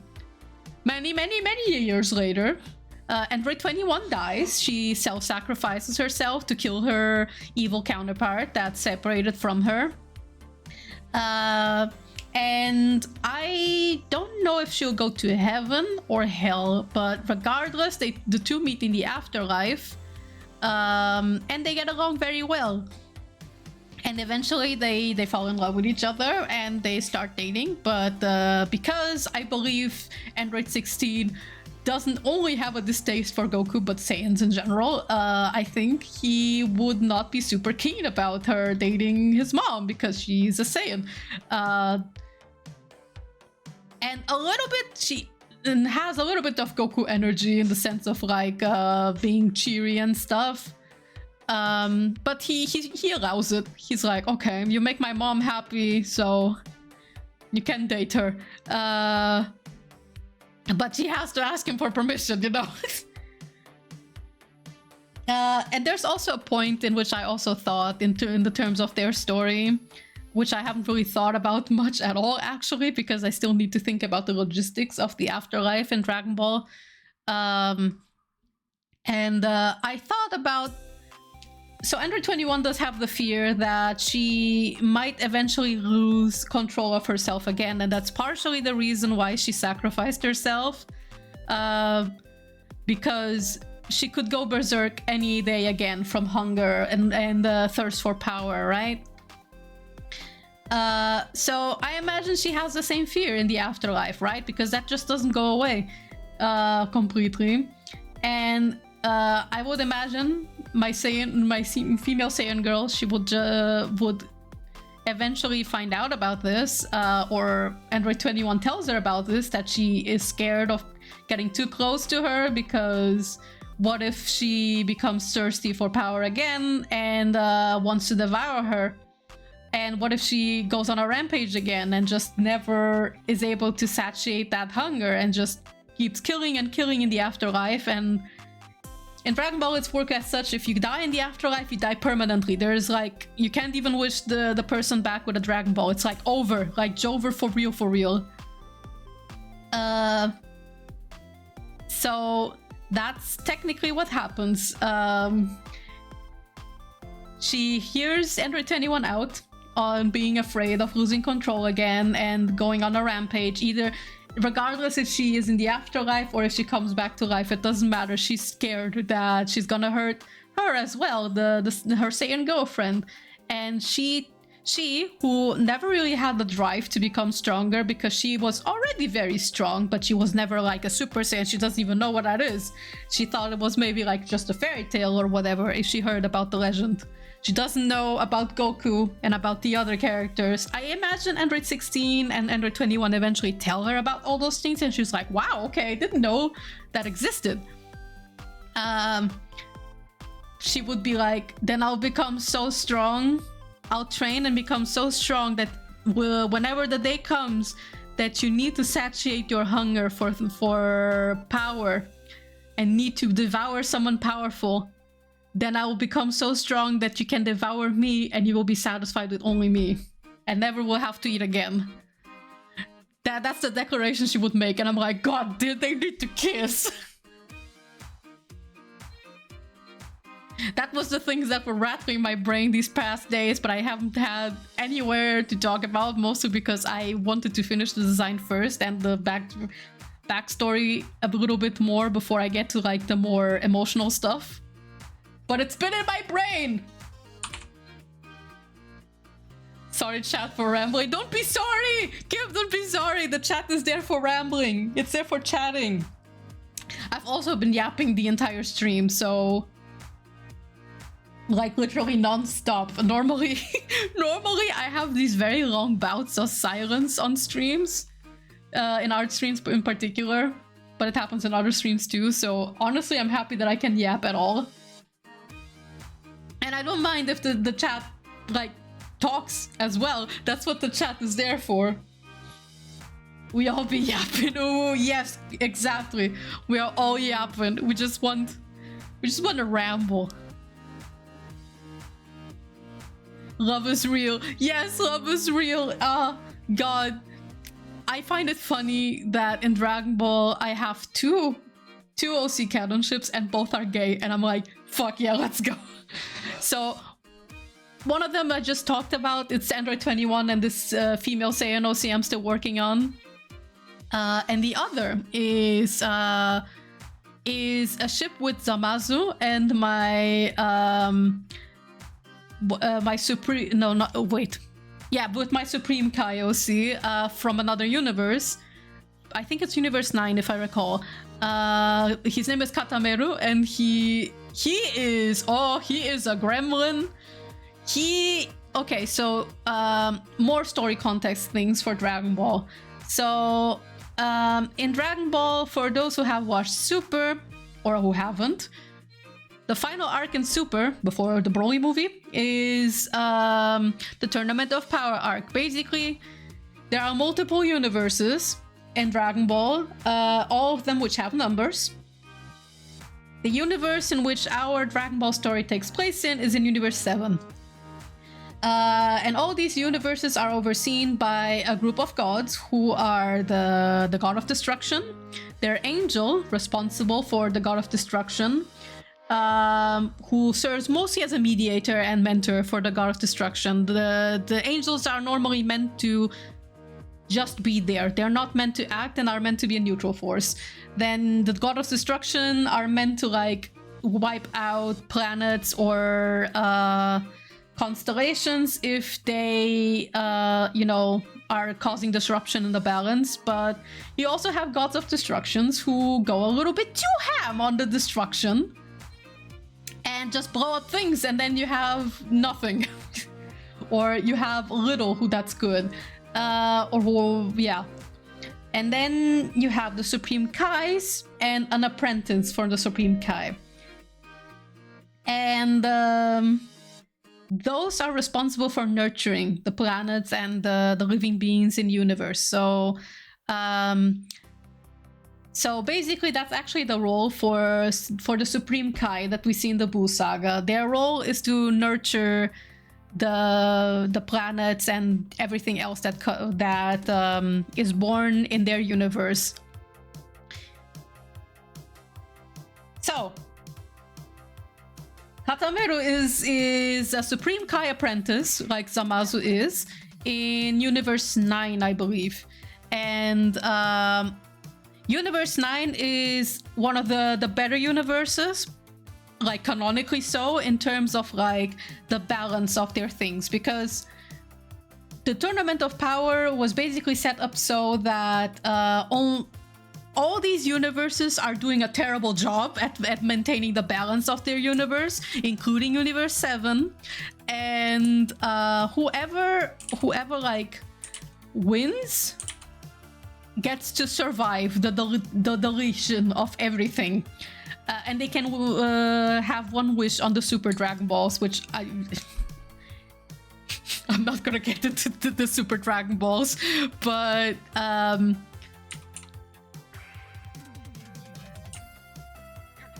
basically, yeah, you have Universe 7, 6, and which is the one where Kale is in, and my girl Saiyans, I love them dearly, and some others. Goku came up with this idea because he was like, I want to fight everyone from different universes, and yeah, Katameru is in Universe 9, and that universe is doing a fantastic job at balancing, and that's why it's not part of the tournament, but the universes that are doing a good job are there to watch the Tournament of Power. Anyway, Katameru's backstory is that he is a fantastic Supreme Kai apprentice. He knows exactly what to do to maintain the universe in balance with his Supreme Kai master and mentor. Also, by the way, the God of Destruction from Universe 9 is a fox. Which I'm like, damn, Katameru has a good universe.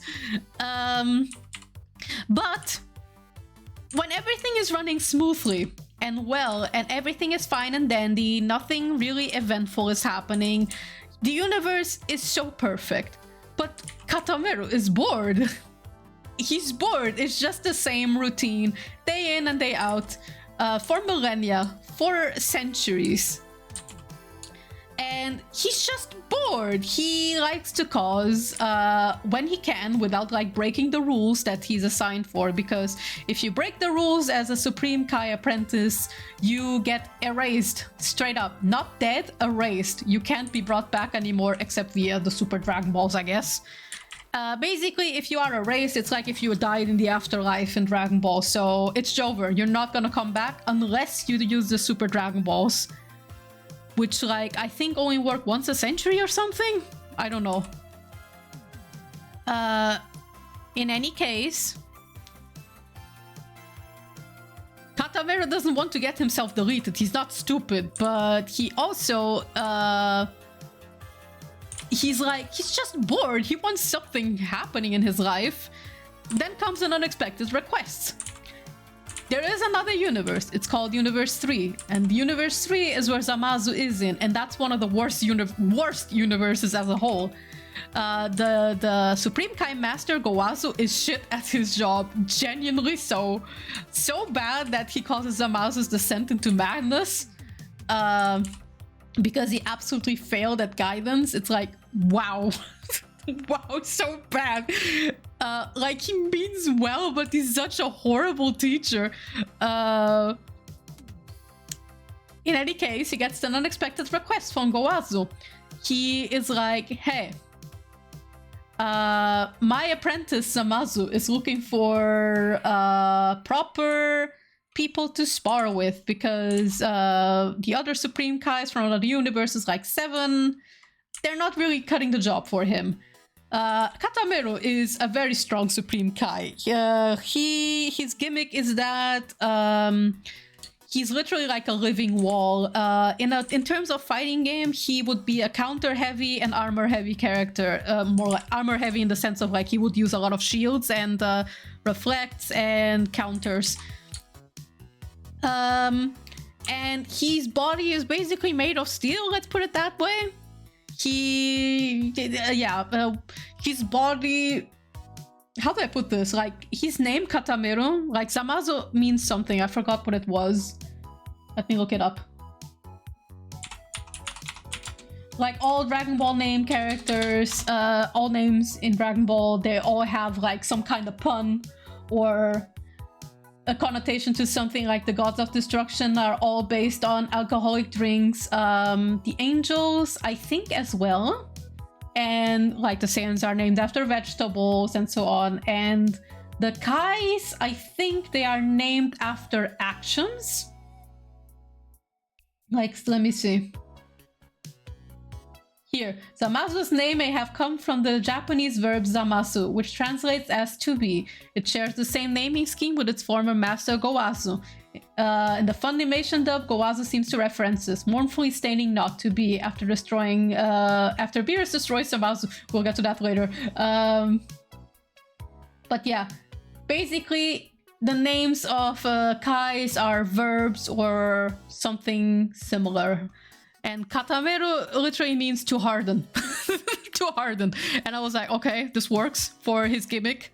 In any case, he's a very strong fighter. He knows what to do. It's just that he never gets to use the skill because, you know, Supreme Kais are also meant to be impartial. They can't directly interfere. That's the Gods of Destruction's job. I think they interfere with more emergency things, but most of the time the Supreme Kais are, when they see like a planet or a particular species that needs wiping out, then it's like beep, beep, boop, God of Destruction, come in, please. That's basically how the rules work. So, because he doesn't have the opportunity to do something more eventful, and this is something new for him, he accepts the offer. So he goes spar with Zamasu and he gets his ass handed to him by Zamasu. Like, not for free, it was still like a semi-decent fight, but he still gets like defeated by Zamasu and he's like, interesting, wiggles eyebrows. And so he starts coming to Universe 3 more often to spar with Zamasu, and eventually the two's relationship blossoms into something more. And there are 3 different timeline outcomes for Katameru. So the normal timeline, which the main Dragon Ball stuff is happening, and where Super also goes through the main timeline, let's put it that way. Katameru eventually loses Zamasu because he was predicted to be causing shit, to be wanting to cause, you know, mass murder, mass planet eradication. Yeah. He went mad. He was like, I'm gonna destroy every living being. Boom. And Goku was like, oh, he's gonna blow up everybody. Trunks told me so. And Beerus was like, okay, delete. So he did. And Katameru finds this out later, and he's like really sad about it. He's really distraught about it, but doesn't know how to express it. So he takes a vacation in Universe 7 to calm down, and eventually he returns to his post. There's a little self-indulgent thing, AU, based off that timeline, in which Zamasu does get brought back via the Super Dragon Balls.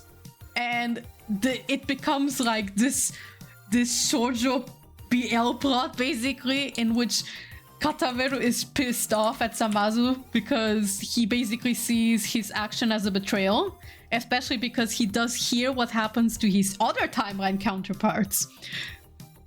And what do I mean with this? We segue into the second timeline, the future timeline, which is where Trunks is. In that timeline, Zamasu tries to convince Katameru into joining him and Goku Black into doing their mass eradication of living beings, right? Katameru still having pride of his job and seeing this as the insane thing to do, he refuses, and thus Goku Black is forced to kill him. And for those who don't know, Goku Black is just Zamasu in Goku's body. Complicated. Both, let's just say Goku Black and Zamasu are both Zamasu, okay? So he gets killed by his lover in a different body. He knows it's him, okay? And I imagine it happens in not an intentional way. It's like he was going for Zamasu and Goku Black comes in between. And he just stabs him. No, I think that's the manga plot in which I was going for. It's just Goku Black goes for him, then he's like, okay, unfortunate, I have to kill you, so he does. But in the anime, I thought that Zamasu stabs him on accident. Like, very dramatic. And thus, Katameru dies in that timeline. Very tragically. And then there is the third timeline. So this timeline is one that only gets mentioned in the original Dragon Ball Z. Okay, so everyone knows Cell came from the future, right? Why the hell am I bringing up Cell in this discussion about gay Kais? The reason is this. Cell comes from Timeline 3, which the fandom just calls Timeline 3. Future Trunks comes from Timeline 2. Timeline 3 Cell is one that is one where Trunks came back, killed the androids, and Cell awakened, but he couldn't absorb the androids anymore. So he kills Trunks and goes back to the past. That's why we have two time machines in Dragon Ball Z. So, in this timeline though, nothing happened. Like, Cell disappears, the androids are dead, Trunks is dead. Bulma dies eventually as well, I think. But the Earth is peaceful, nothing happens. Boo doesn't awaken. All the main characters are dead. Piccolo is dead, so nobody can be brought back. Everyone's in the afterlife, I guess. Literally everyone. So the Earth is technically in peace. It's kind of destroyed, it needs to be rebuilt, but it's there. So Zamasu never meets Goku, and neither does he really observe what Trunks does, because Trunks comes back once and dies, and he's like, well, okay, he suffered consequences, that's what happens. But he still has his dark impulsive thoughts, because Universe 3 is still going to shit. So Gowazu, knowing that they are close, but not how close, he just knows that they spar all the time, and is like, lovely, Zamasu made a friend. They were just friends, Sharon, right? they were roommates, as they say. So he asks if Katameru can come over to Universe 3 to keep Zamasu company and to help him quell his dark impulses. And that's the only universe in which neither of them dies and actually get to stay together.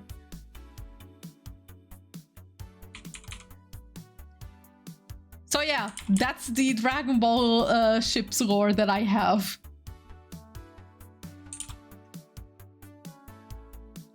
No, wait, I forgot one timeline. I said there are 3 lines with Katameru, but I lied, there's 4. So, what do I mean with the 4th timeline? Listen, I couldn't look at Zamasu in the future in Timeline 2 doing all the shenanigans without thinking of Katameru being there. So I devised another one. And this Katameru that appears in that timeline is an evil one. It's one who gave in to his impulses as well, because remember that I said Katameru is bored. He's bored, he wants something new, he wants something eventful to happen. So Zamasu convinces him that maybe destroying the universe is that eventful thing that he needs. In this timeline, Katameru is love-struck, and he he decides to go along with him. So he does, and I imagine Zamasu actually fetched this Katameru from another timeline. He was like, come with me, and he was like, okay, because he killed his own from the future. So yeah, that's the fourth evil Katameru timeline, and he shows up in timeline 2. But unfortunately, he too gets killed. And then, well, even as he got killed, he can't be brought back to life because, as we know how the plot of that arc ended, the timeline for Universe 2... Sorry, the timeline in that universe got erased. So, technically, there's not even a chance for evil Zamasu and Katameru afterlife in hell shenanigans.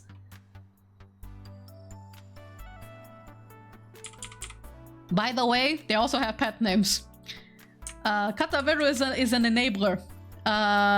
He's also partially at fault for what happens with Zamasu because he enables people without thinking about the consequences, you know?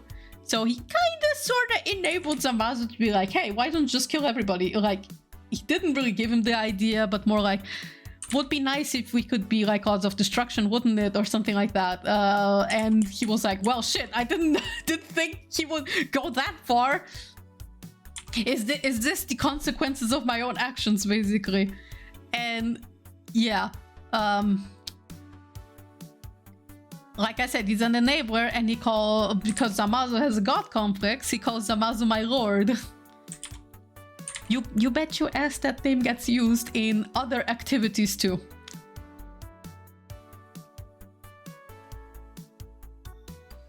Funnily enough, his relationship with Goku Black is awful though. He detests Goku Black so much because he hates the idea that Zamasu gave up his divine being and body to Goku, of all people. So to Zamasu, he's like this super high praise man who's on his knees, loves his boyfriend. The two are all over each other the whole time.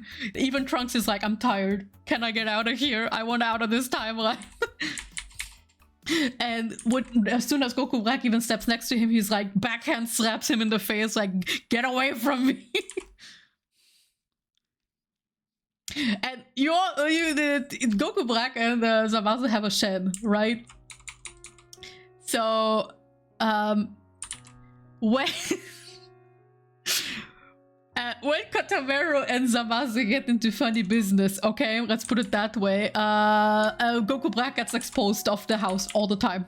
They're like, get out, get out, go hunt some humans or something.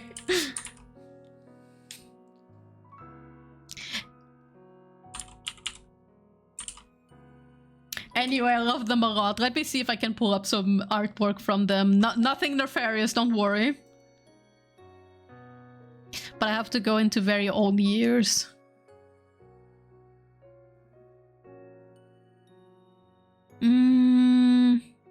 Oh yeah, this is like a screenshot edit that I did.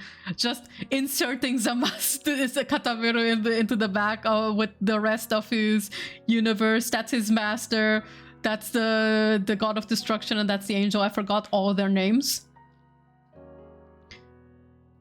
I think his master's name is Urumizu or something like that. No, wait, it's not that. Something else, but I forgot. Then there's this one that I've drawn long ago. This is his general demeanor. He's like this all the time.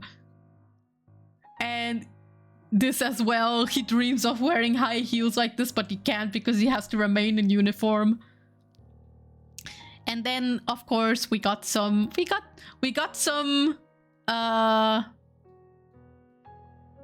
artwork of them just being roommates, you know. Like, them just conversing with each other. And, of course, very, very roommate activities as well do we have. Just, you know, normal roommate things to do. Just kiss your bro, right? But my favorite artwork of them that I've drawn is like the very first one that I've drawn. Where is it? I need to find it Give me a second. It might take a while because it's relatively old. Should be actually in the Dragon Ball folder, but it's not in here, so I think it's a year older. Did I draw it in 2019? No, I did not. Then it was 2018. Yes, there we go. Here. I've drawn this in 2018 and this is still my favorite piece of them. Just look at them. Look at them. I'm so weak for this piece in particular. Just, love me my gay guys. Anyway, that was my gay ship lore for Dragon Ball. One more thing, actually. This is their fusion. Their Potara fusion. I think his name was Zameru. And yeah, they look like this. And how do I put this? Zameru is basically a walking praise king.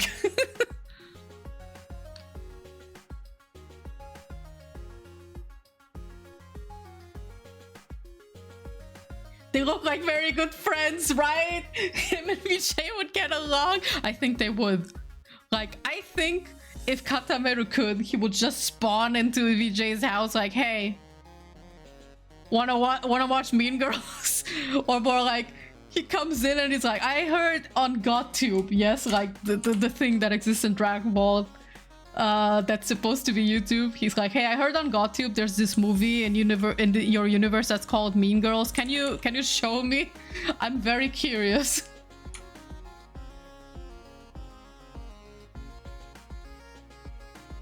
And also for fashion, he'd be like, hey, you have a very good sense of fashion.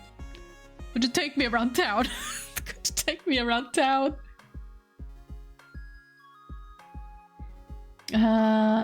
Isn't there a way to make it to feather this a bit?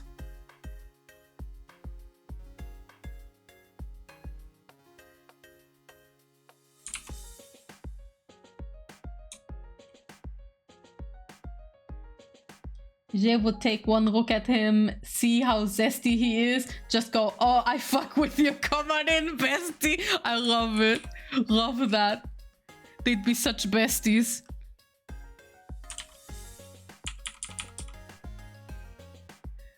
Vijay can teach him how to walk on heels because he can't do it yet. He like, I imagine he puts them on but doesn't actually get to walk on them.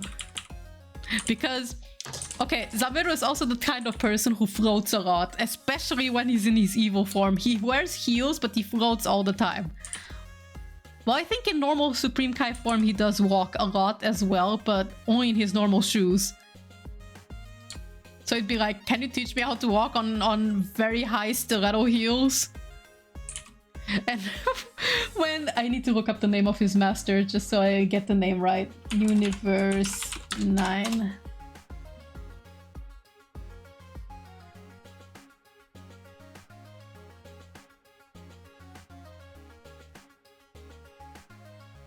Wait, I think I got the wrong universe. I don't think it's Universe 9. Wait. Whoops! It's not Universe 9, sorry. I got the number wrong. I think it's Universe 11 or 10. Give me a second. Universe... Let me see. The Dragon Ball Wiki should give me something. So 7 and 6 are mirrors, 5 and 8. Oh, is it maybe Universe 8? Let me see. Yeah, I got one number too high. Sorry, it's Universe 8. The Gods of Destruction's name, the fox, is called Liqueur. So, literally just Liqueur. Corn is the name of the angel. Very unfortunate name. And yeah, Iru. Iru is the master, Supreme Kai. So that's Katameru's master. Yeah, so when Iru asks... When he asks Katameru what he's been doing in other universes, and how his study is looking like, he's like, oh, this is very interesting. This universe, I got to learn how to walk on stiletto heels. And Iru's like, how is that relevant? And he's like, it's very important. You see, fashion is very important part of culture of living beings. So mayhaps we can study fashions from other universes as well to see what fashions balance our universe well. So to understand, I put on one of those stiletto high heels. You know, it was for studies. And you're just like, okay, all right. I just accept your answer.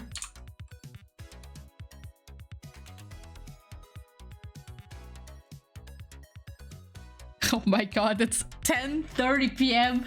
I spent the past hour yapping without pause. Damn, guys. I think that's a new record.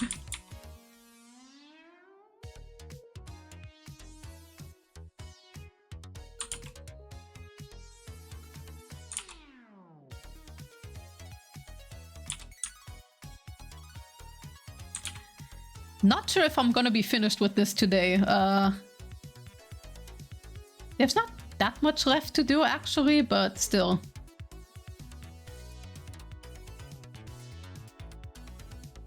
I went over most of the details, but other than rim lights, there's not really that much, I think, other than like some refining.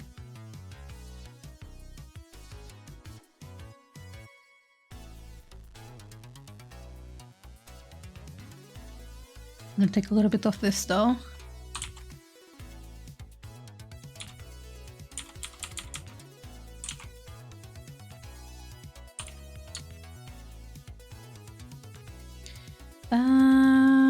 Right, this is a technique that I really like to do in my old rendering style, but I think it would come in handy here as well. So I like to take like a red orangish color, turn the clipping mask on, and then on the edges, just paint in a little bit of that gradient. And a little bit of red too. It's a bit too strong. More orange. There we go.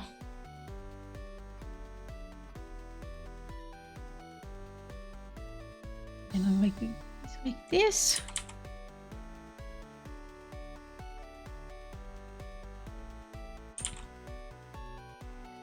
There was a name for this. Yeah, subsurface scattering. Just a little bit of subsurface scattering.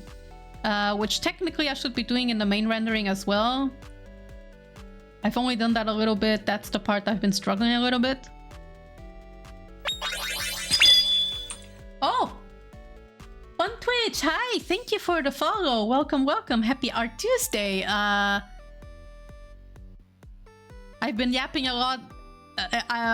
You've come in just as I finished yapping very extensively about my gay Dragon Ball ships with Zamasu and Android 21 in particular. The yapper has locked in. Mood. That's the mood. Oh my god. And I was like, oh, I'm just gonna mostly chill today. I'm not gonna yap that much because I don't even know what to talk about. And then OC talk came in. It was Jover. It was Jover.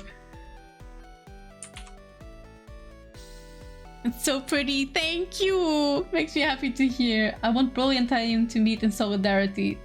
I keep saying Tai. You, I'm sorry. Taeyong loving birds just as much as Broly. Oh, I just heard another sound effect. Oh, good Kali. Hi. Thank you for the follow. Welcome, welcome. And enjoy the stay at the chaotic zone. Well, happy Art Tuesday. What was that? Okay, Taeyong loving birds just as much as Broly loved that one friend of his. He has a pelt of around his hips. Tay loving birds? You mean Android 16? I'm kidding. Okay, I think Tay and Android 16 will also get along very well. Android 16's whole thing is that he loves birds a lot, like he's the birds. So I think he will get along very well with Broly. Very particularly as Broly. Z Broly maybe only pre-Tiara stuff. But as Broly, very much so. They will get along very well. Who else though? I think future Trunks maybe as well.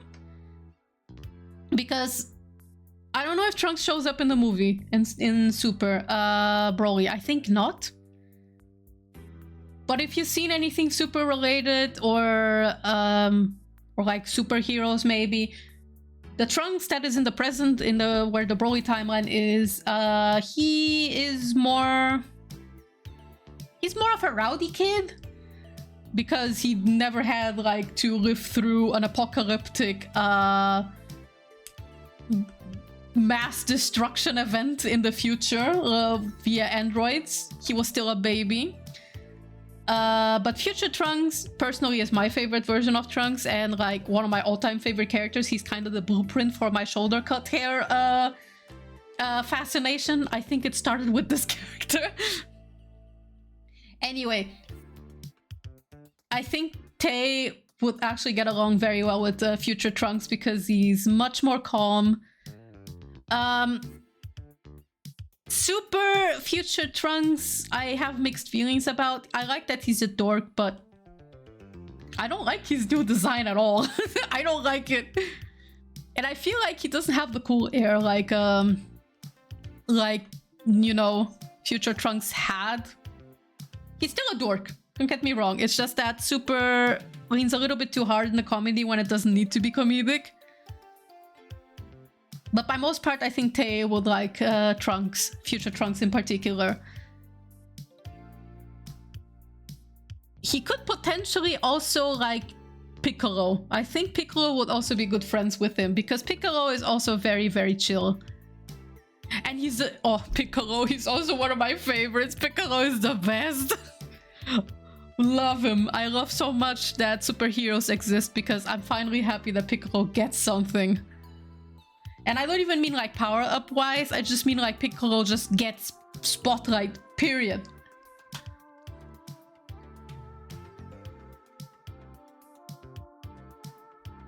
And then I would think he would also like adult Gohan. Because unlike most other Saiyans, Gohan is actually very calm. Like, yes, a lot of people are like, oh, why isn't Gohan like training and fighting and being a strong Saiyan? And like, Gohan doesn't enjoy fighting as much. The point is that he learns that fighting for him is more a tool to protect the ones he loves.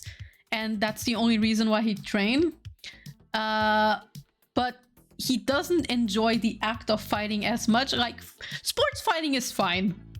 As we see in the BoJack movie, right? Like he and the tournament in Buu Saga. But when it comes to like fighting, like Goku does, like Goku enjoys any kind of fight. He especially loves like those super brutal, hardcore, planet-destroying fights. He loves it. He lives for it, and it's okay. You know, some people just like to have the really intense adrenaline rush. But Gohan is not that type, and I think because of that. In particular, Gohan doesn't enjoy killing. That's why he doesn't enjoy those intense fights, because he doesn't want to hurt anybody. It's not that deep in his blood. It can be.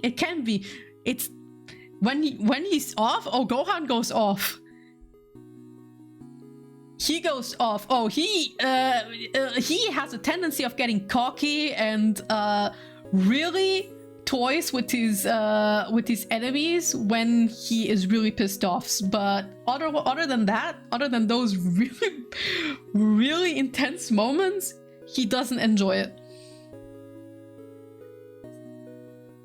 So I think he would sympathize with Tay a lot because of that, because he doesn't enjoy fighting too, and he's had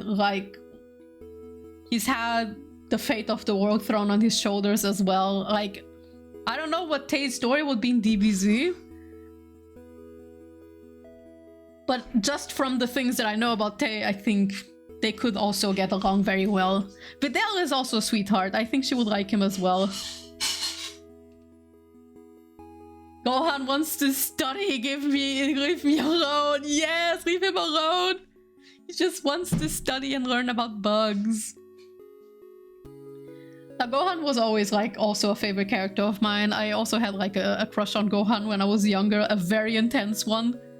But so much so I made a Saiyan OC who was, get this, she was half Saiyan, half human, and quarter mermaid. And I don't know where I pulled that from. And the thing was like she was in a relationship with Gohan. and then they separated. And he got together with Videl, and she had gotten married with someone else. And it was okay. But that's how I had worked with that intense crush at the time.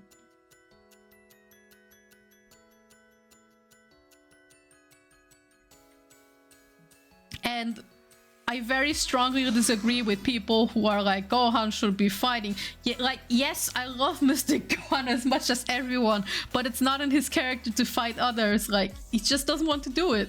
I don't like how they did him in Revival of F though. That was come on. Come on.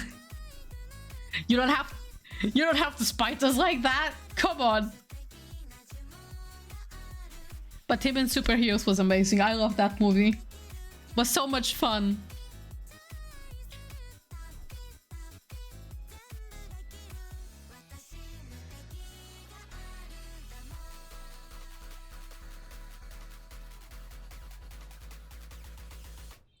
Okay, I think I'm gonna...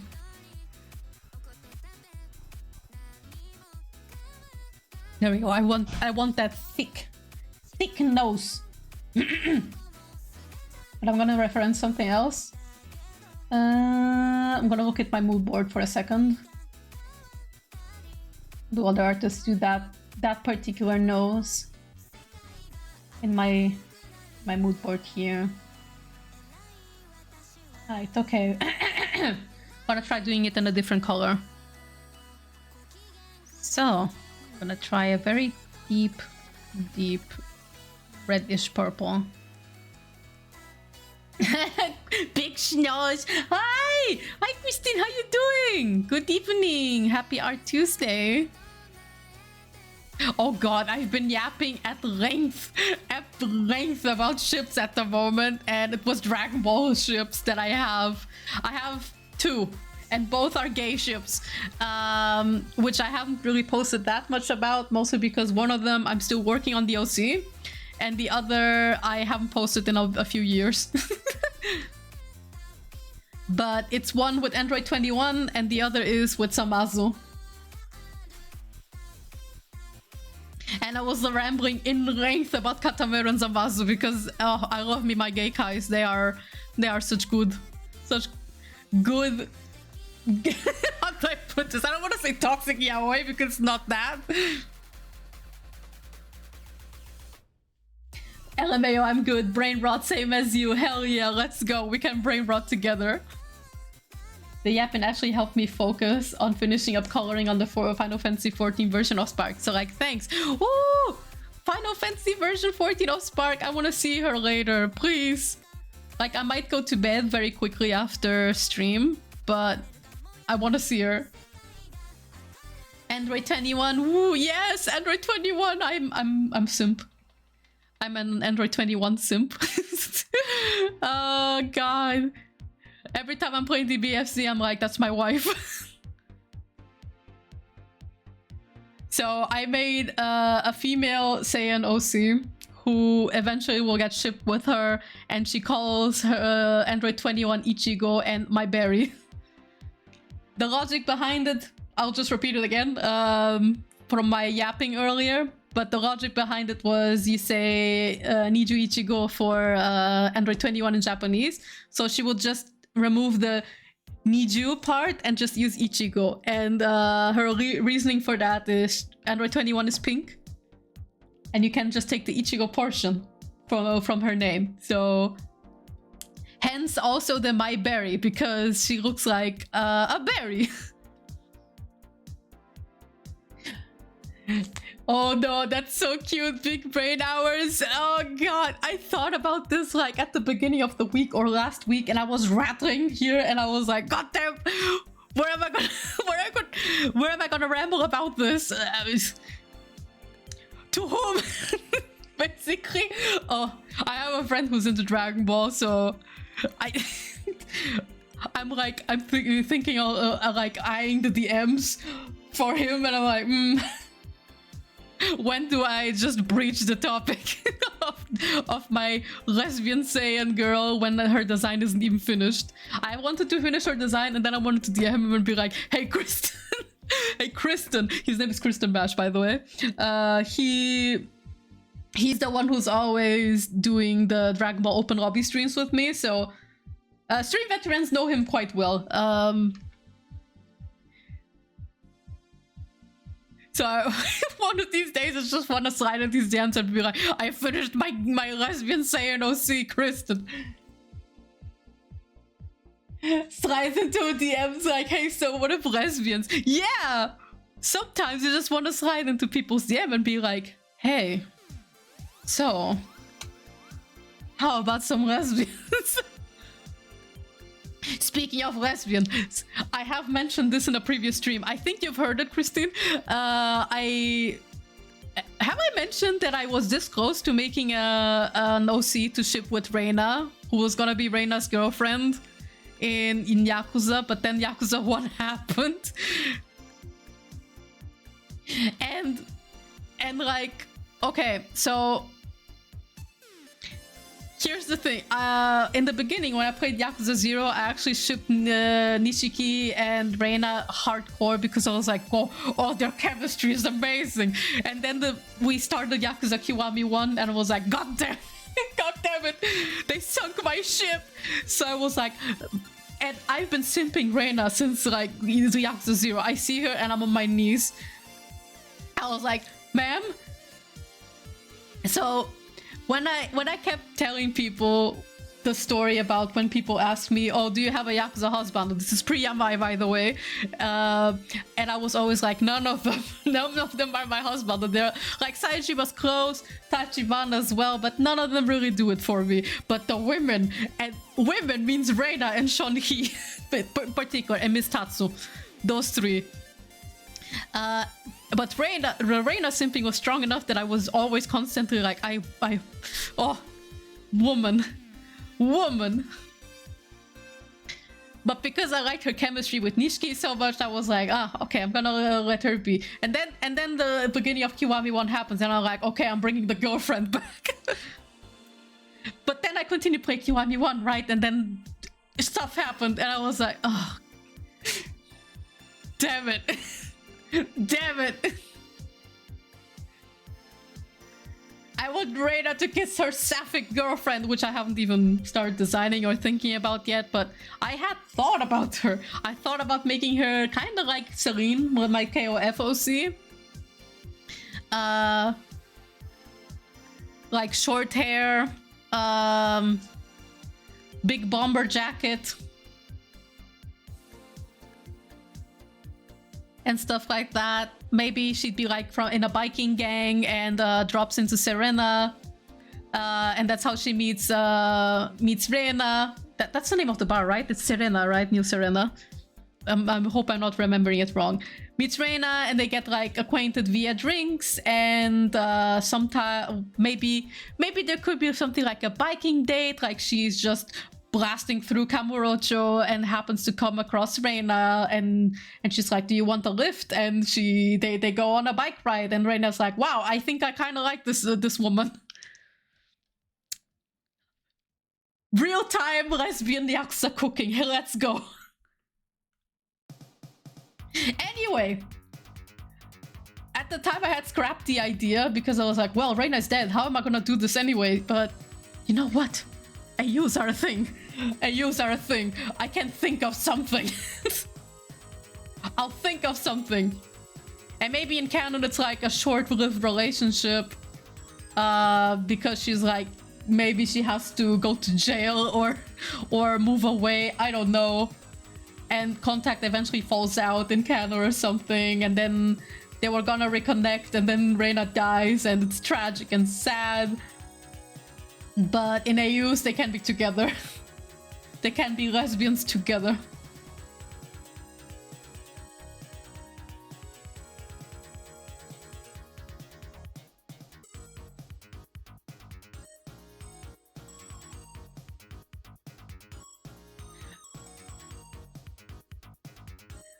I do know Reina gets a little bit more backstory in Yakuza Online, so I should read into those sometime, because there's not that much on her in 0 and Kiwami 1.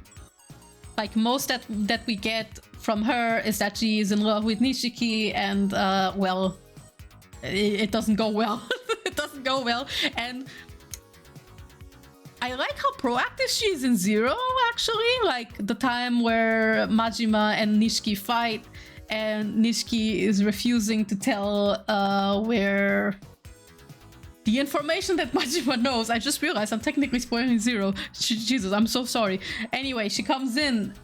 The boss fight, that was the time where I started shipping those two together, you know, her and Nishiki, because the quick time events where she tosses him a stamina and hits Majima with a bottle to help Nishiki. And I'm like, oh, they're perfect. I love them. And yeah, well, Ryuga Gotoku Studio says though, so I was like, okay, fine, then I'll give her a lesbian girlfriend. Fuck you. Also, basically, Suzaku can pick up on... wait, okay. Only lesbian ship I have is actually Alice and Suzaku. Alice being Vijay's Kumiho, great-great-great-grandmother, and Suzaku being Tomata's Phoenix, great-great-great-grandma. Basically, Suzaku can pick up Alice's presence immediately when Tomata sees Vijay. Also, my fiance might come in and moment now, because he said, and I quote, "I need her to help me bully you into watching Dragon Ball." Hello, I'm Tomata's father. Hi, Jakey, how you doing? Welcome to the stream. Happy Art Tuesday. I have heard wonderful things about your son Tomata, and I love him, okay? Anyway. The only things that I could convince your fiance to watch Dragon Ball is by mentioning that future Trunks maybe would get along well with Tei, as well as Gohan and Android 16. I'm sorry, if Tei loves birds, Android 16 would be best friends with him. I literally am so unwell about that scene. Majima's risen that moment. For real? Majima's raised in that moment. Listen, I'm not a Majima simp, but every time I see Majima scenes, I'm like, I understand why people simp him, because objectively, wow.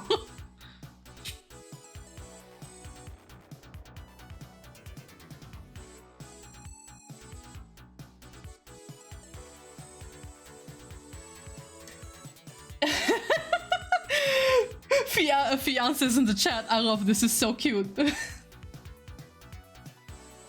I told her 16 was a Tei-ass character. But what about VJ? Damn, okay. I think VJ would be good friends with Bulma, if anything. She changes her looks all the time in the show, so you know she's fashionable. Maybe you look at her outfits now and like, oh, those outfits aren't all that great. I mean, I disagree. I think her outfits are great and her fashion sense is amazing. And I am convinced that VJ would love to bully Vegeta. I am 100% sure. Like, he would love, and I mean seriously love, get under his skin. He would love it.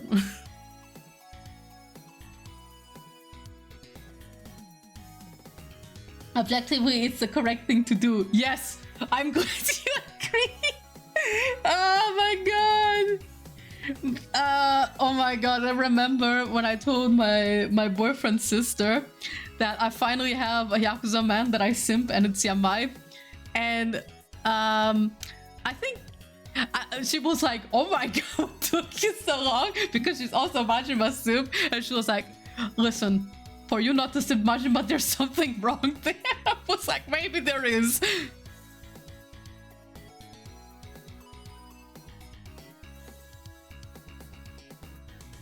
Oh god, I wanted to have like a super thin string of hair. There we go. Something like... Ah! I fell in love with Majima after my boyfriend showed me Goromi. Hi, on Twitch. How you doing? Well, welcome, and happy Art Tuesday. And I definitely can understand Goromi. Oh my gosh, can you believe I've seen Goromi only very late? Like I finished Kiwami 1 without seeing her. And sad. I was sad. Wait, did I see Goromi? I don't remember. I think not, because I only found her out about on Twitter and I was like, why didn't I see Goromi?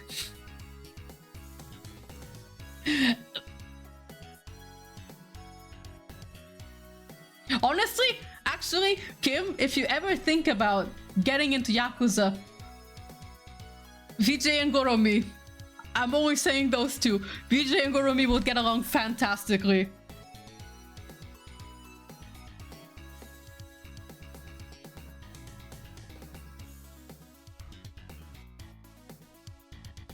You're so real for that. That's so... Honestly, falling in love with Majima via Goromi is like so understandable. I feel like if I had seen Goromi in time in Kiwabi 1, I would have been like, listen, I understand why people simp Majima even harder now.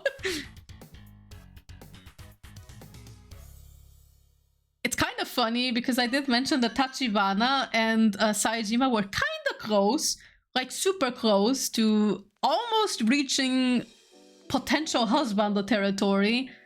I don't know what was missing for me. Like Saejima, I like Saejima a lot, and like I would have been like in times before I thought like if I had to pick one of the Yakuza men, if I couldn't pick one of the women, if it had to be one of the men, then I'd likely pick Saejima.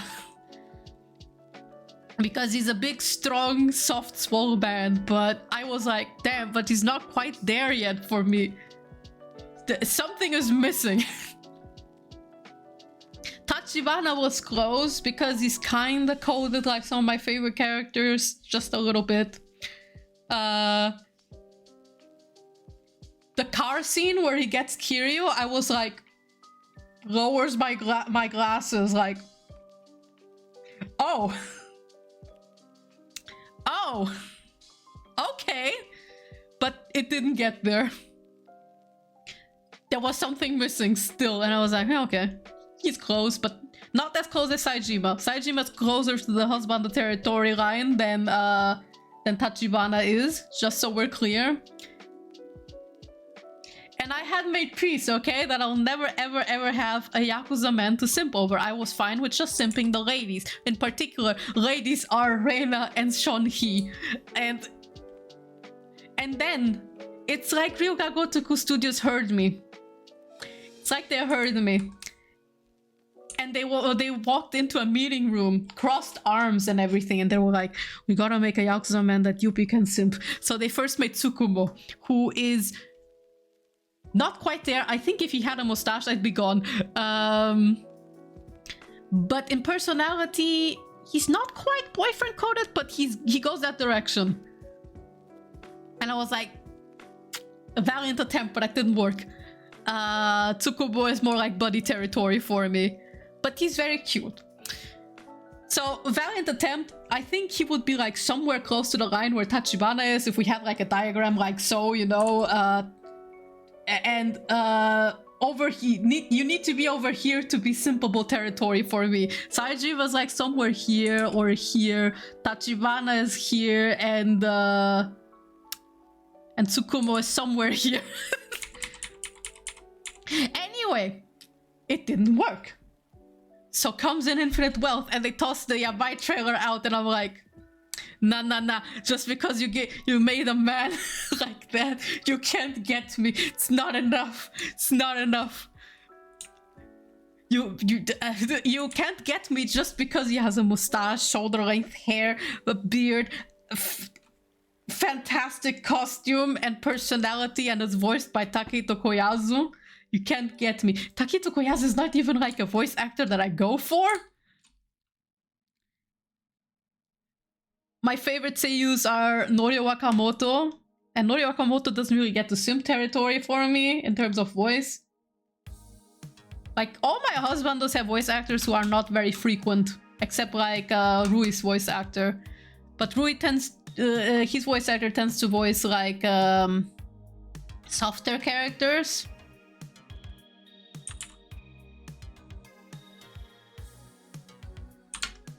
In any case, they bring in Yamai, and I'm like, you can't get me with him. He doesn't have my boyfriend's face one-to-one. That was like I was grasping for straws, okay? The straw was, he doesn't look one-to-one like my boyfriend, so it doesn't work. It's not gonna work. I'm telling you right now. And, well, here we are, right? here we are. Here we are. The man is right here next to me. Oh, and now he's the only Yakuza man that I simp. And it's so bad, man. The things that this man has done to my brain is not normal. And it's funny because the comics and dialogues that I write between here with Yamai gives my boyfriend's ideas sometimes. When I posted the comic of their first interaction, my boyfriend walked up to me and just said kitten to me, and my face went red. I was like stun locked, like so. Like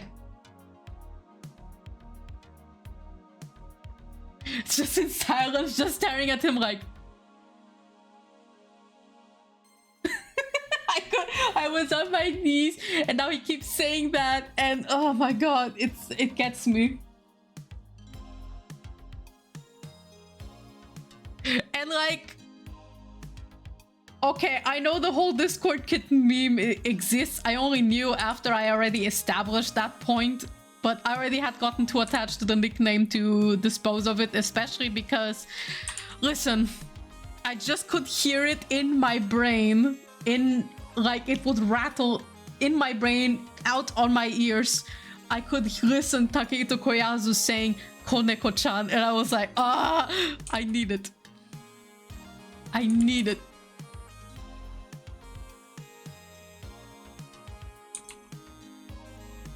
They did in fact get you, UP. Yeah! I love your art, UP. Like, genuinely, your art style is fucking awesome. Thank you! Thank you, Jakey. Thank you so much. I'm also having a lot of fun with the commission that you and Kim gave me. I'm really thrilled. Like, for one, I love Taya and Tomata very much. I like your OCs a lot. And I am also happy to be working on a commission that's not pixel art. Like, I don't have anything against getting pixel art for commissions, but it's nice to have a change of pace, you know?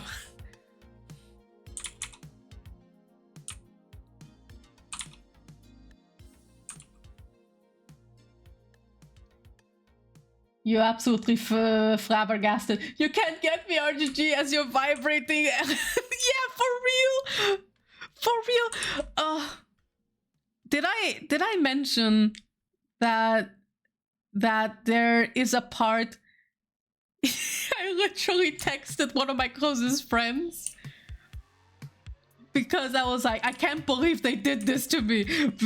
And it was when we saw a certain flashback, and we saw Yamai in a certain look,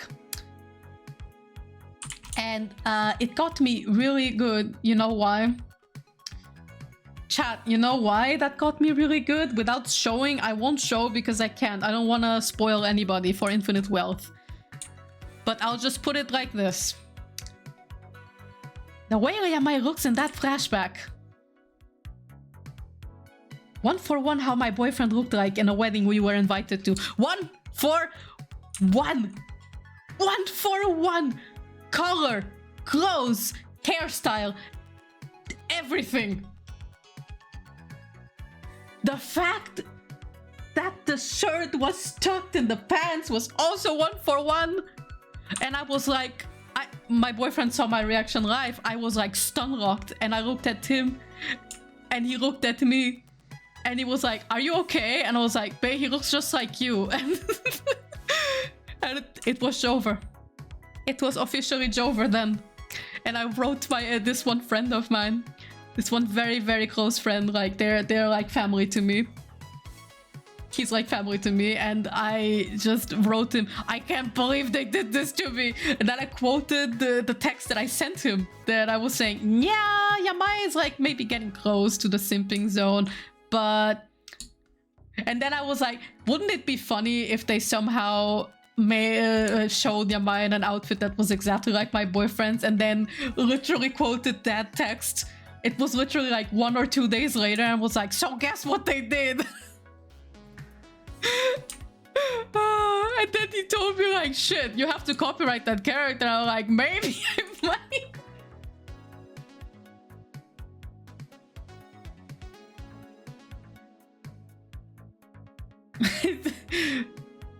No, I was searching for someone to do that emotional piece, and then I realized I should just commission the bestie again. Oh, that makes me so happy to hear.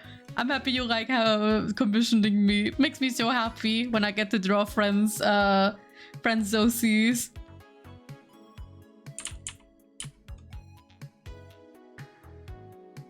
Of course, Lol. We were looking for a person to commission for a few weeks, and then Kim remembered you and showed me your art, and we were like, oh yeah, her art is amazing. We need to commission ASAP. Aw, that's so sweet. Actually, I've been thinking about updating the YoJ commission because I want to give I want to update VJ Skin Color now that that he is POC. I want to update to accommodate to his updated design as well.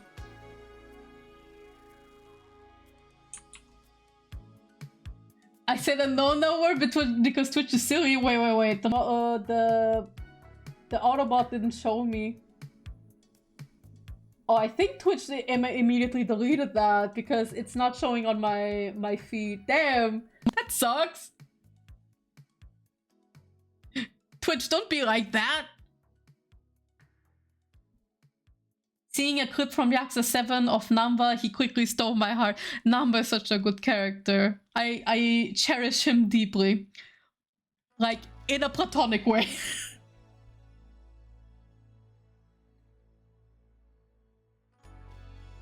Oh, you said the shrimp for... Has Twitch finally completely banned the word? I can't believe it. Damn. We are under attack. We can't use shrimp anymore. We are under fucking attack, like that image from Tumblr. Where is it under? It's like one of my favorite images ever. Yes. We can't use the word shrimp anymore. We are fucking under attack. That's my mood. The meme you sent me, LMAO. Yeah, that's a Siren Twins energy. For real.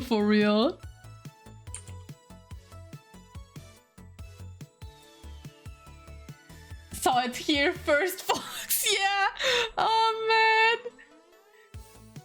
Namba is so good indeed. Like, oh man, I love the cast of Yakuza 7 so dearly. I have an automatic bias for Yakuza 7 and its cast because it's my first Yakuza game, but it's also like the exactly kind of game I like, and their character dynamics are so good. Namba is such a good boy.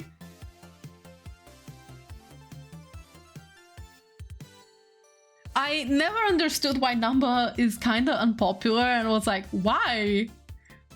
Or at least in the conventions I go to, he's kind of unpopular because most people... I don't think I sold many Namba stickers at all. I think I still have like almost full stock of him, and I'm like, why?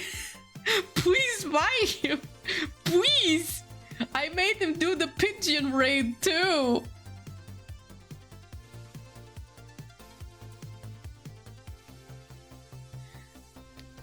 Like, aside of Majima, I think my most sold stickers are, from the 7 crew at least, are Saeko, Cho, and Junhee. Those are the 3 that go pretty quickly. Saeko, I'm impressed, because I thought she would enter unpopular zone due to the events of 8. Like, I don't dislike her, but I don't like the subplot, at least with Ichiban, because I think it wasn't well written. Could have been good. It's just that RTG Studio didn't write it well. That's the problem.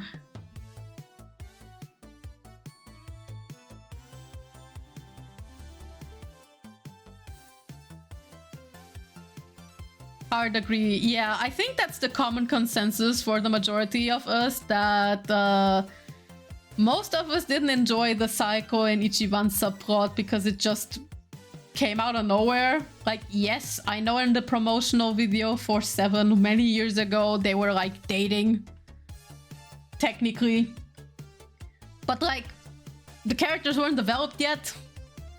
And it kind of feels like the whole Ichiban and Saeko thing was like, they just wrote it in because, yeah, oh, Ichiban needs to have like a love interest, and Saeko is the only one in the crew other than Shun-Hee. They got a date, and I'm like, why? Why? They don't have chemistry. Where? I'm looking for it on my magnifying glass. Where is the chemistry?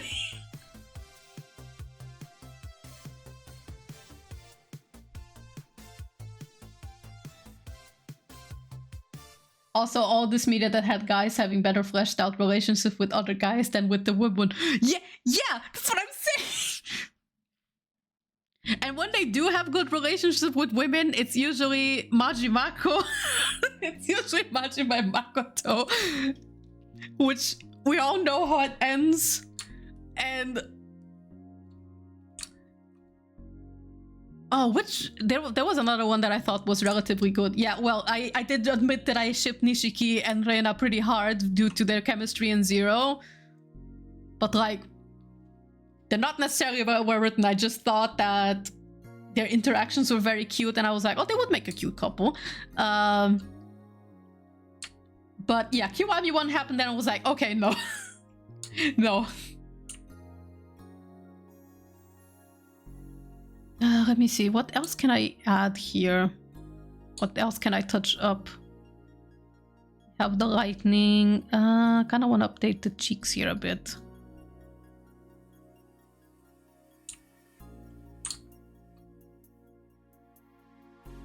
Look a bit flat.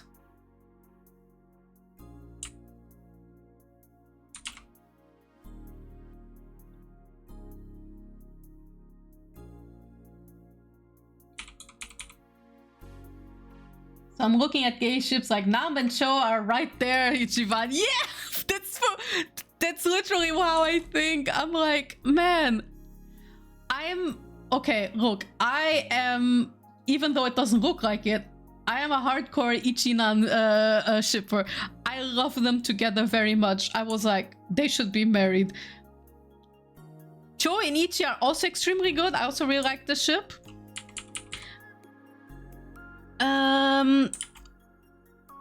Ichiban has chemistry with a lot of a lot of characters, but mainly Namba and Cho.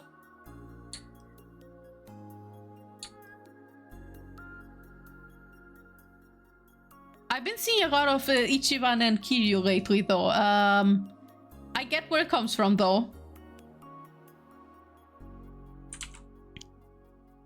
Where else? So... technically, you can make Ichiban and Junhee work as well. They also have good-ish chemistry.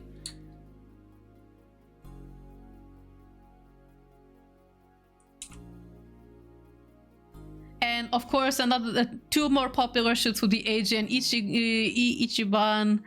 After finishing Infinite Wealth, I can see how people would like the ship, even though I'm like, Eiji? Maybe afterwards. Maybe after Infinite Wealth, I would like to see how their chemistry develops. But I see... It's basically the Ichiwaka dynamic without the family aspect, I guess.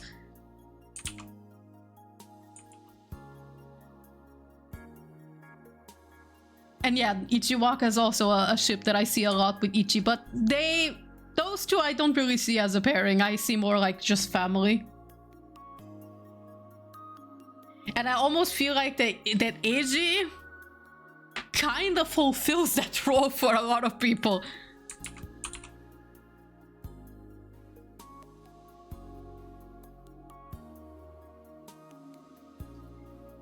Look, Namba's chemistry with Ichi is great, but so is Samba.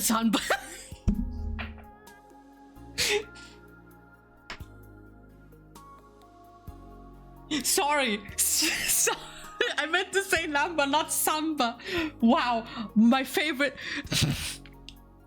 my favorite Yakuza character, Samba. The Brazilian Samba. Anyway, yeah, Namba's relationship with Sayako is also extremely good. Like, Nansai is a good ship too. And, like, come on, if you're gonna ship Sayako with anyone and if it has to be a man, then I would say Namba. Because, come on, she literally calls him Nanchan. Who else calls him Nanchan? It's only her. Wait, does Ichi call Namba Nanchan? No, right? He just calls him Namba. See? Like, they have such good chemistry, those two. And I'm like, why does it have to be Ichi Sayako? Why? Where's the chemistry? Samba, please, very original character, Donut Steel. Oh my god. Jesus. What if I jokingly called my biker lesbian OC who gets shipped with Reina Samba? Nah, I'm not gonna. I'm not gonna. Because the thing is, I have a tendency to make my OCs half Brazilian, but if I do that with this OC, I don't want to make her name Samba. That would be... I'm like, look, I'm Brazilian, I'm not gonna do that.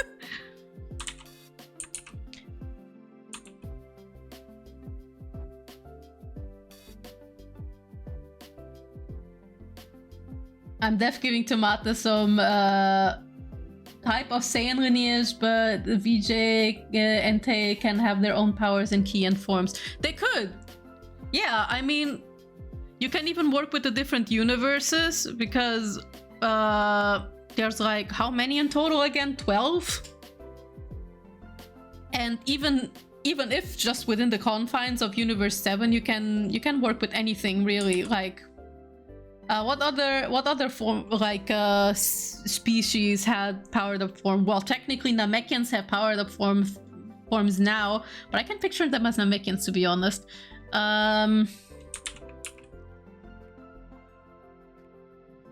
There's Bojack species, but I don't know what they are.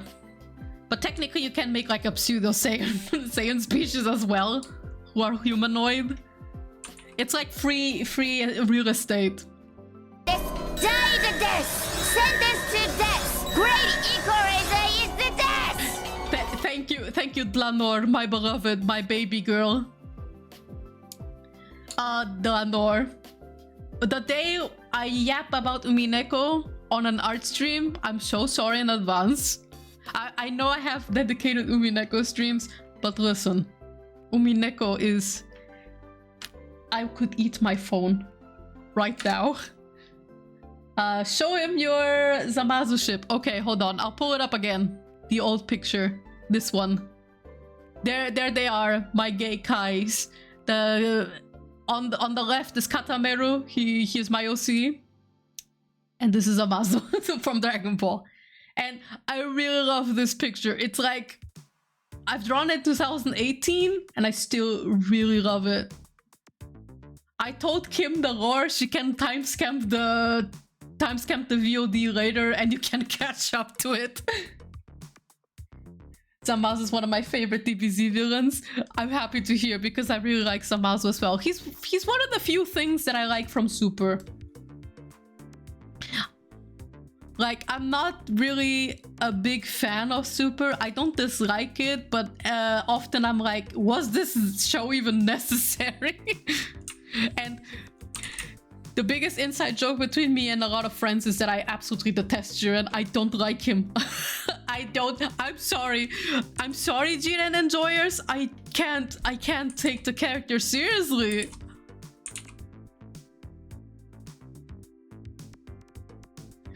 I tried, but I just can't.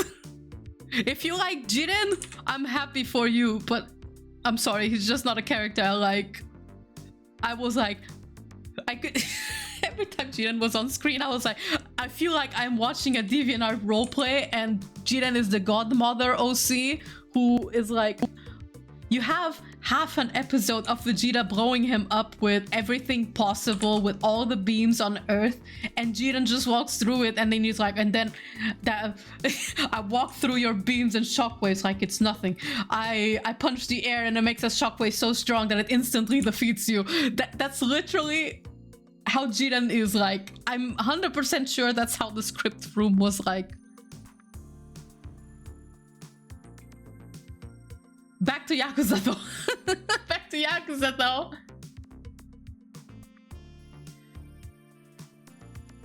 I actually had pondered, there was a time in which I was very self-conscious about putting Yuppie like me in Yakuza, like my VTuber.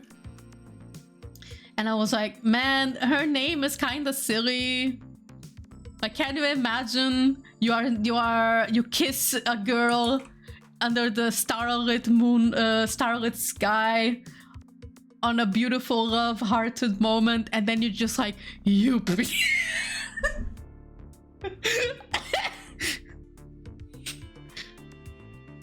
And it's just like, Yuppie. Sorry, see, I can't take it seriously. You basically just become Mario and do the yippee, but romantically. It's like how you write in text. You just say yippee, like Mario voice yippee, and then in parentheses, romantic. So yeah, that's for the longest time I was like, man, is she even a believable like insert for Yakuza? Then eventually I had the epiphany, like, okay, we have characters literally called Ass Ketchum and walking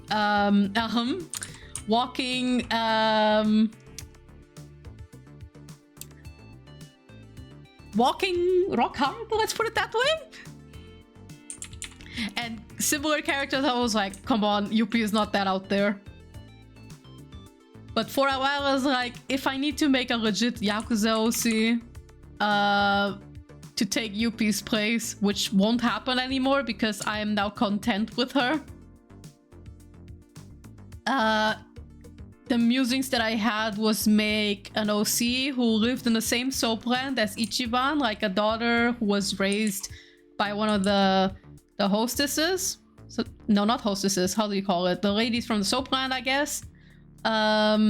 And she was technically going to be Ichiban's little sister, but not like biologically little sister. He said he was like raised by all the women in the soapland, and surely there's more than one with a child, right? So I imagine one having a daughter. And she would eventually get to know Ichi. Maybe like the mom is like, hey Ichi, you're old enough to babysit my daughter, and then it's like she eventually starts calling Ichi Oni-chan, right? And then there you have it. That was an idea that I had. Because my relationship, my VTuber's relationship with Ichiban is not really sibling-like, but it goes that direction. They're like besties. But while I was cooking lore, I was like, yeah, she's pretty much the Imoto in quotation marks role in the team, even though she's the oldest of the women.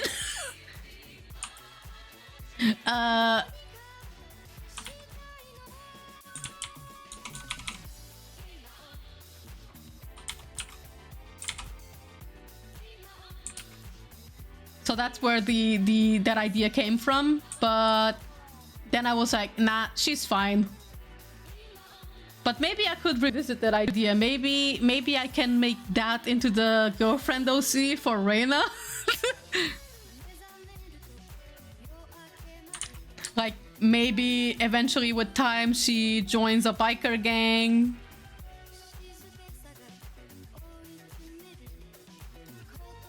Which would be funny because then both she and Ichiban would be like, oh hey, we're both in criminal groups, basically.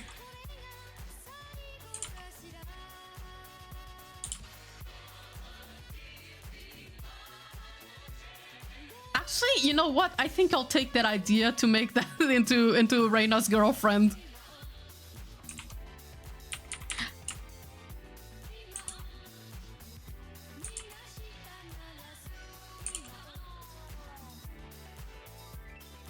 Let's see, what else can I add here? So I have this. The hair. I think I can do some more in the hair here. For now, I see there's lacking contrast here, so there's a little bit of like, if you were looking at this in terms of values, so hold on. Luminosity, put the saturation all the way down. Yeah, you only have like this, the silhouette doesn't look that nice here, so I'm gonna fix that. It's more like a blotch of color. So I'm gonna do the same thing I did here.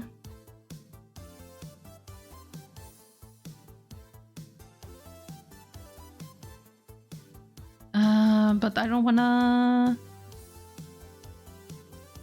Which layer should I use? I will go with this one.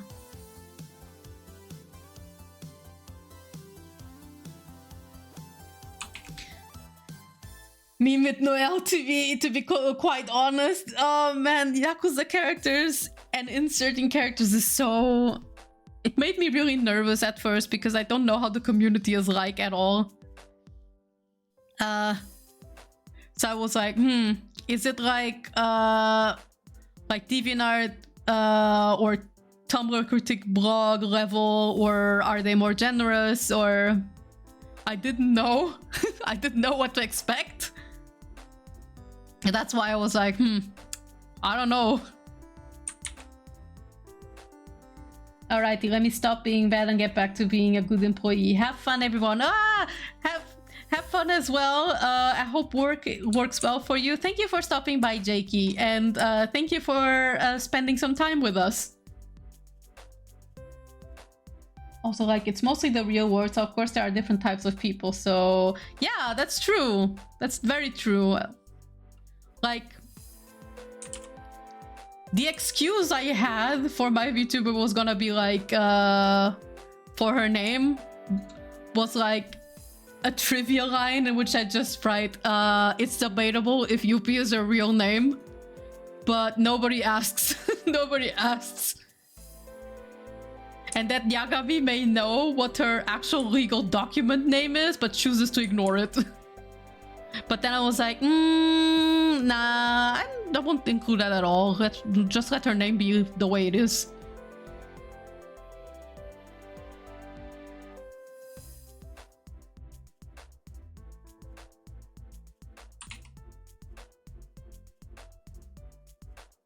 It's like one of those don't think too deeply about it kind of thing, so...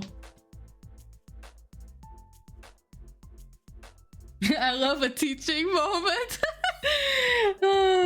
I went from RGG Twitter to specifically now just living in RGG Yuma Twitter, lol. Oh man, that is so fair.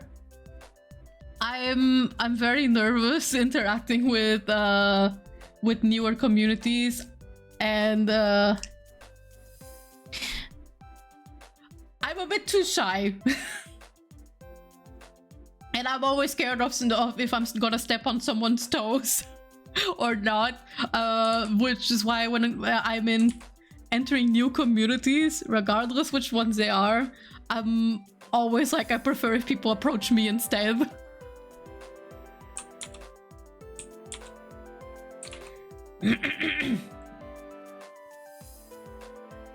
I have a friend named Samantha who I introduced as Chammy, and no one ever asked if Chammy has a nickname. Yeah, that's... Actually, you know, you have a good point.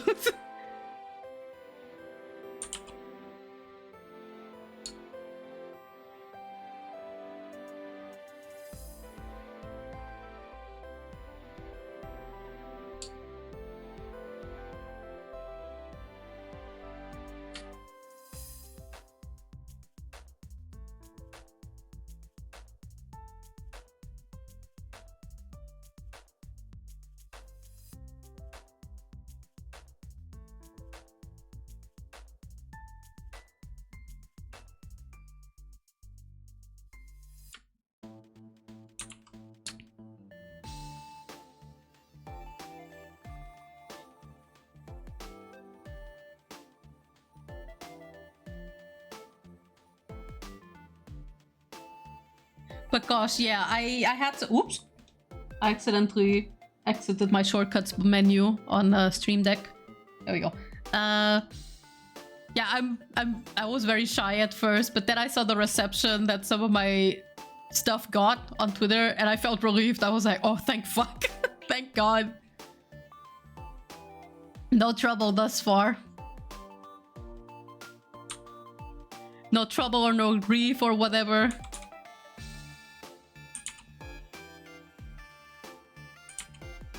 Oh, wait, I need a new layer for this because of these details here. So let's do that.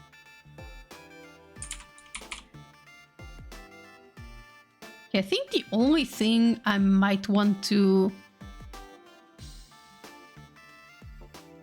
touch up is just Yamai's face just a little bit.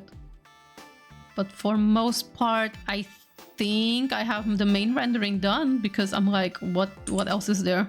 I'll probably look at this tomorrow morning again. I won't post this right away.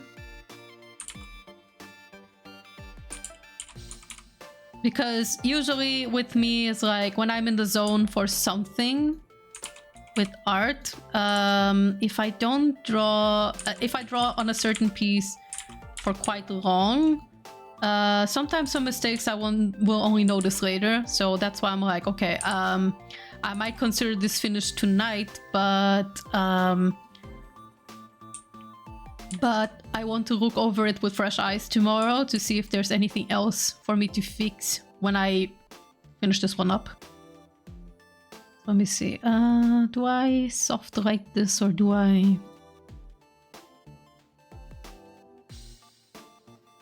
Technically, I'm going to be adding 2 light sources here because one is just for the rim light and the bounce light and whatnot.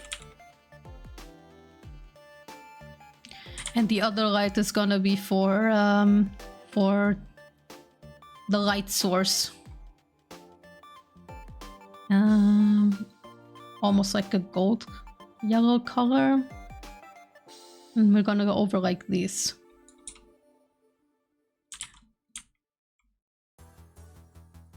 Like that. Kind of like a backlighting situation. Just to be sure that I'm doing this right. We're gonna mask this again. Sorry, not this. This. And then the detailed layers as well. Whoops! Here we go.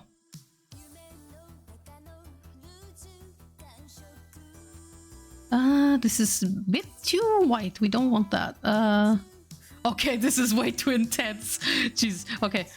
But it's still too yellow. Needs to be more orange. Slightly more orange. Oh, that's a good tone.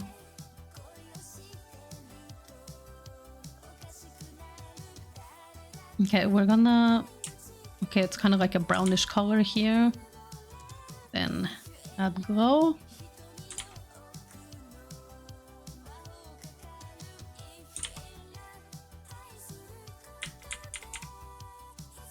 Come at it with new eyes. Yeah, definitely. Like, I've been working on this for a few hours now. Like, without much break. And I see it's almost like midnight, so I should wrap up soon.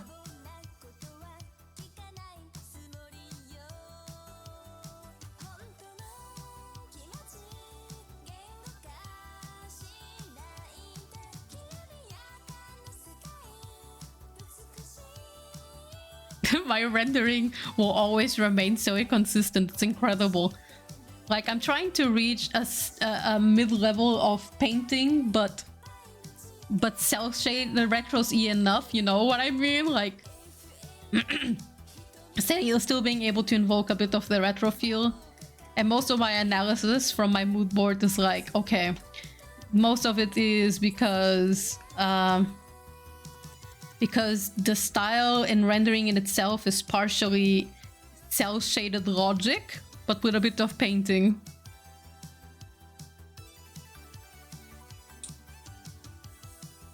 And I'm kind of trying to hit that middle zone. Where I can have some of that pretty rendering, but also like you know, some of the fancy stuff too. Okay, I'm gonna need a slightly less powerful brush for this portion.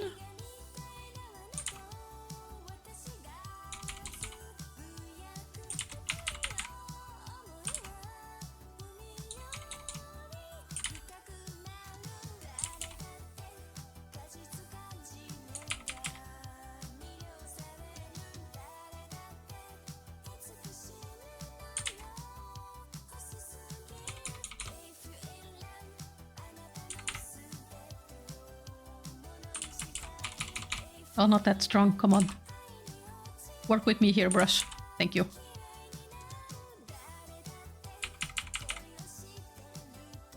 God damn. This... I love this brush, but sometimes I'm like, damn. Can you work with me here, please? There we go.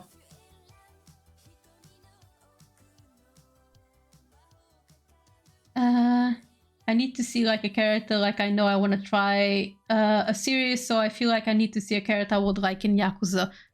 What would be a Kim coded character? I need to think of it.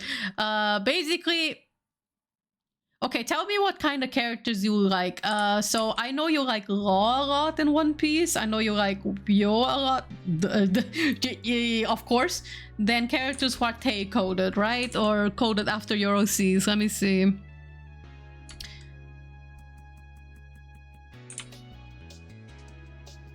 I feel like you would like Majima, not gonna lie. I know it's like the popular consensus, I suppose, but Majima is hard not to love.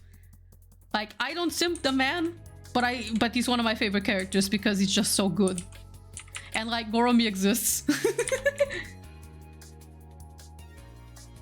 Especially the coded characters like Gyu. Oh, a Gyu coded character in Yakuza. What character in Yakuza is coded like Gyu Tomioka from Demon Slayer?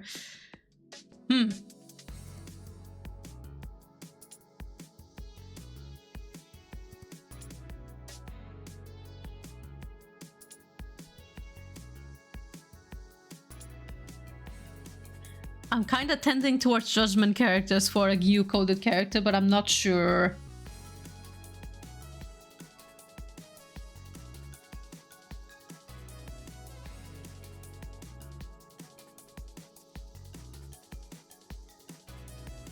Gyu and Sabito are my bloodline in Demon Slayer. Yeah, I'm trying to think. Sabito, I don't know much character-wise. I mean, I've seen the recent arc, but I still have a bit difficulty grasping his character a bit. Gyu, I'm trying to think who would be kind of Gyu, like in Yakuza. That's difficult, actually. In Yakuza 7... I don't think in Yakuza 7 there's really anyone who's Gyu coded that I can think of. My brain right now is tending towards judgment characters, but none of them are really Gyu coded, to be honest. Let's see.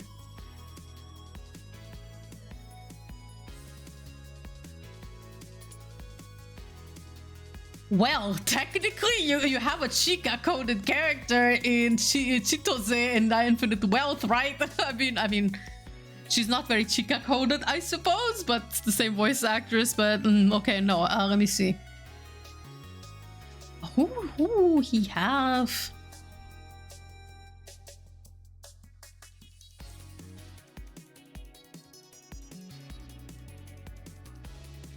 Yeah, but the main reason I say Majima is because he has a lot of qualities I think you would like, and I think in some aspects he could remind you a bit of one of VJ a bit, especially because of Goromi.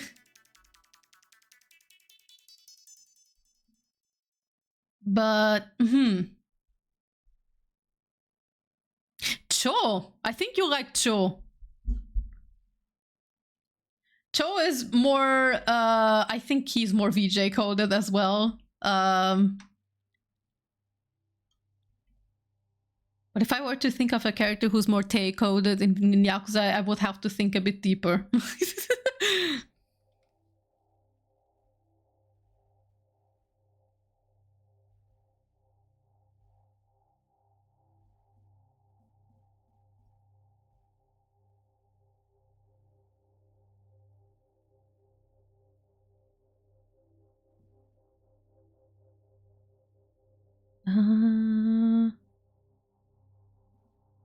I keep wanting to touch Yamai's hair, like retouch it and like add little details, and I'm like, stop.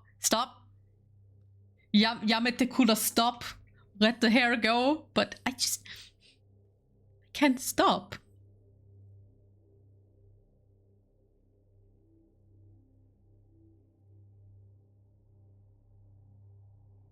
Oh, what music is this? It's kind of ominous. Okay, it's one that builds up, I suppose. Okay. The veil is fine for now. Although the back could be have a bit of a better contrast. It's a little bit too bright. Whoops, not like that.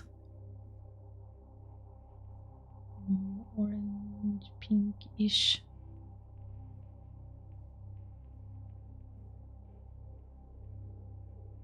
No, I think that blends with the background a bit too much. See the difference.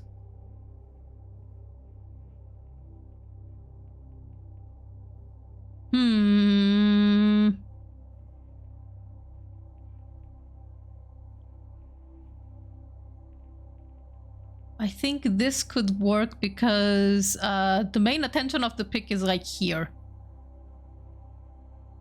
But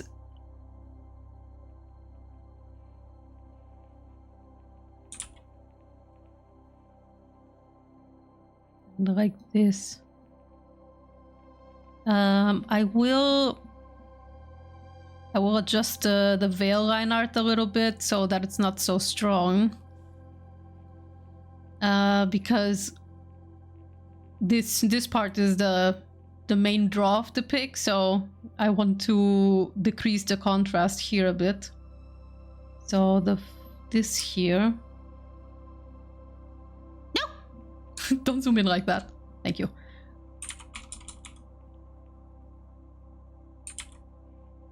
Two more.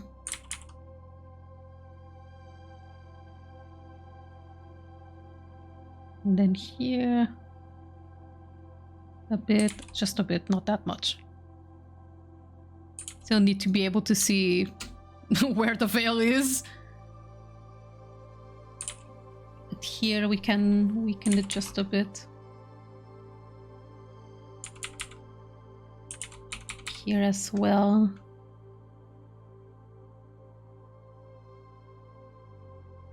Here a bit, no, here it's fine.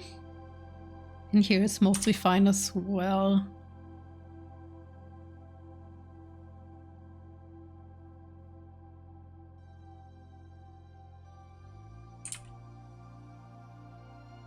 Right, let's see, what else can I do here?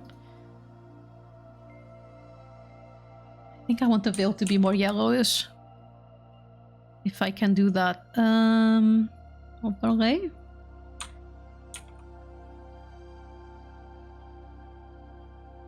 Like the pink undertone is actually kind of nice.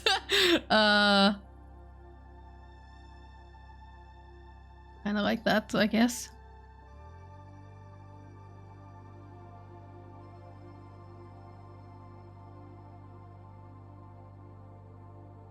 Oh, that's actually unironically a nice effect for the veil. Okay, we're gonna leave it like that, and forgot the blush. I forgot the blush. We're gonna add that in now then. Overlay here. Yeah, this is mostly okay. This as well. Here as well. Okay, I'm gonna add the brush here. in this little corner. My Chica solo album arrived.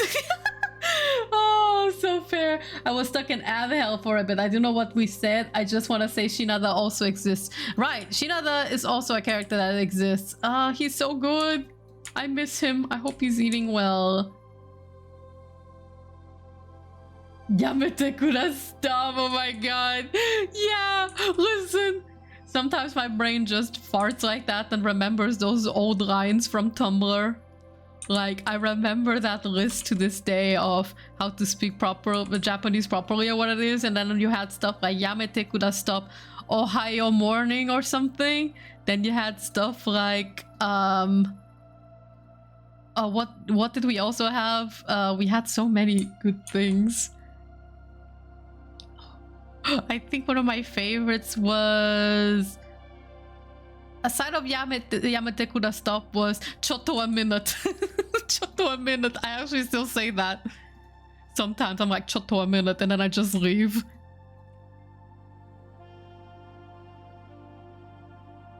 Need the brush. Ain't no way you people would be normal in this moment. I wouldn't be. She would not be normal in this moment. She is unwell. She is unwell and needs help like ASAP. Where did I put the brush though? Oh, that's the line art layer. Where are you? There you are. A bit more.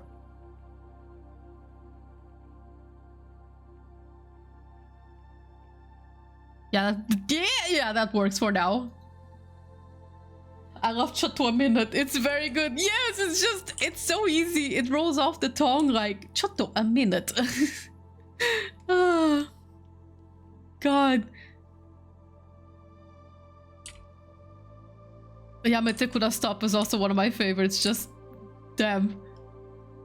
Mood. Yamete Kura stop was my mood when we were seeing more and more of Yamae, and Yamete Kura stop is also my mood when I see any, and I mean any Ronove scene from Mineko. By God. By God, my crowning achievement is simping Ronove so hard that if you write Ronove Mineko on YouTube, my simp clips appear. I have a simp compilation for a fight he has with Mineko. It's 8 minutes long. 8 minutes of just me simping. That's how bad that man has me.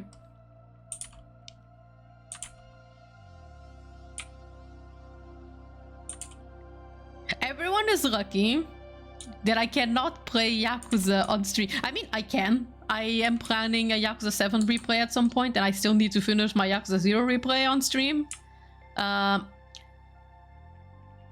basically what I mean is I can't really play Yakuza blind on stream, because not because I'm not allowed, but because those are kind of mine and my boyfriend's relationship games, and I kind of want to keep it that way. So most people don't get to see my live reactions to Yakuza stuff. Maybe one day I'll consider something like a duo stream with my boyfriend. We've mused about it, about streaming Yakuza together or some games together. Maybe when Garo City of the Wolves comes out, we might do some fighting game duo streams together. Speaking of Garo City of the Wolves and shrimping men. Okay, listen. I have a confession to make. I know I said Robert is my go-to SNK man because he looks like my boyfriend, but and I really want him and Yuri to kiss. I really want them to be together and date. And if I could play KOF, I would be playing Robert as my main. But listen, Billy Kane. Listen, Billy Kane in City of the Wolves. I don't know what it is, but I'm kind of like side-eyeing him a bit, like, oh, he kind of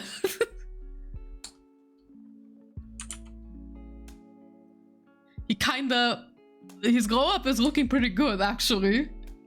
I know a lot of people are like, I don't like Billy Kane's new look. Where's his bandana? And I'm like, his bandana is cool and all, but what did they do to him? Why did they grow him up like that?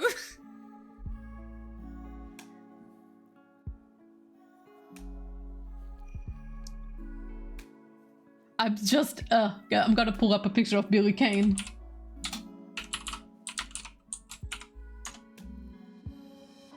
Okay, so Billy Kane normally looks like this. This is how he looks in the current King of Fighters game. And I'm like, yeah, Billy Kane's cool.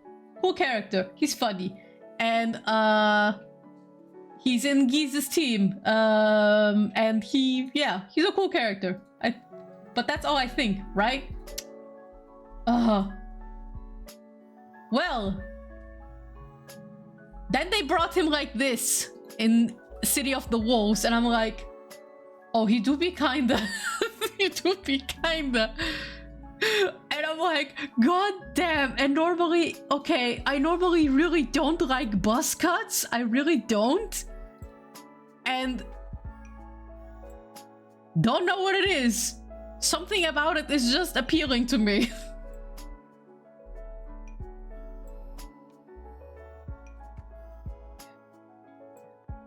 So probably when I play City of the Wolves, if I'm not playing Hokutomaru, and I'm scared what they're doing with Hokutomaru, alright? I'm scared how they're gonna do my baby boy. Garo is like the only SNK fighting game I've played a little bit in my youth, so I have a bit of a soft spot for Garo. And Hokutomaru was a character that I used to mash with, so I'm like, okay, what are they gonna do to him? I didn't expect them to bring back Fatal Fury characters, let alone Billy Kane with a glow up like that. I mean, why? What? Why? What for?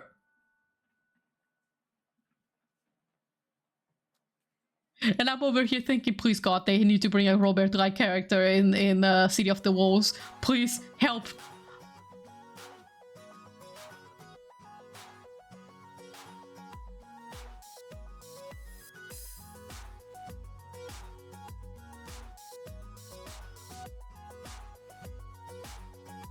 You know what I'm lucky about though? Luong is not in Garo, which is also something I'm sort of sad about, because Luong and Orochi Shermie.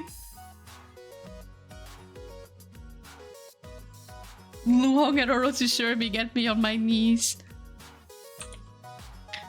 Orochi Shermie, like, I already think Shermie is incredible. I'm like, ma'am, when I see Shermie. And then we have Orochi Shermie. She goes full Dommy Mommy. I mean, she's already Dommy Mommy normally, but her voice is like more high-pitched, you know? And I still think she's very attractive. But Orochi Shermie, her voice goes lower. Not full, kinda ara-ara, but not full ara-ara. And I'm like, mom, mommy, ma'am. Oh, Orochi Shermie, Jesus. And Luong. I can't say how many times I've watched the Luong trailer. Luong is like my type of woman.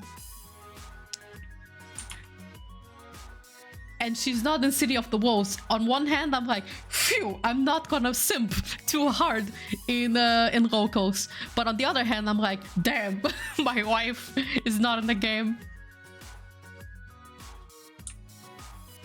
Okay. One last thing I'm gonna do before I wrap up for today. I'm just gonna lay out some clouds so that I kinda know where goes what for the next time I look at this, because I still wanna do something with the background, you know? Maybe I'll just use a placeholder. Hold on. Placeholder image. That's called the ocean. What image materials do I have here in Coop Studio? Illustration, picture. Okay.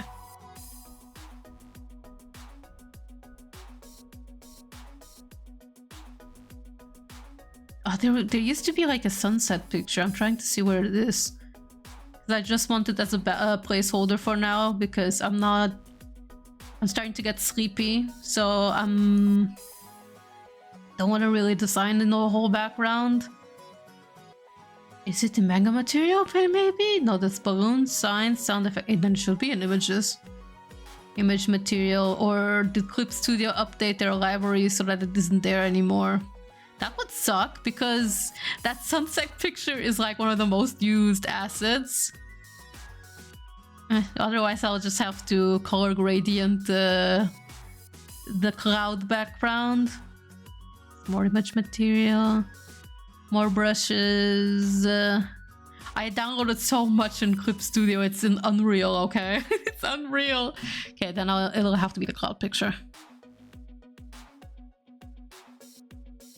Mumther, yes, that's my mood when I look at Orochi Shirumi. By God, that woman. By God. She and Luong both. It's one of those things where I'm like, I don't know if people really believe when I say that I'm bi. Just because the characters that I happen to ship and simp with just happen to be men. Although I do, like I said, Android 21 ship that I'm working on. But still, I always worry that people don't think that way. But I am genuinely attracted to women too.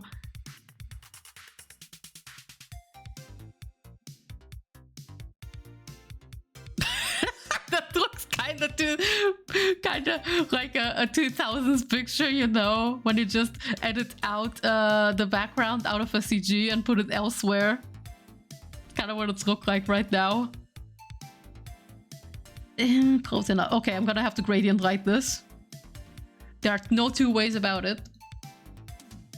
Gradient map.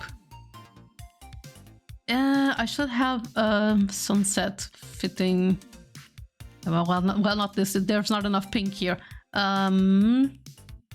Sunset, not holographic set. Sky. There we go. Sunset. Nice. Kind of go somewhere there, but I'm gonna make it more, slightly more reddish, slightly more orangish, like that.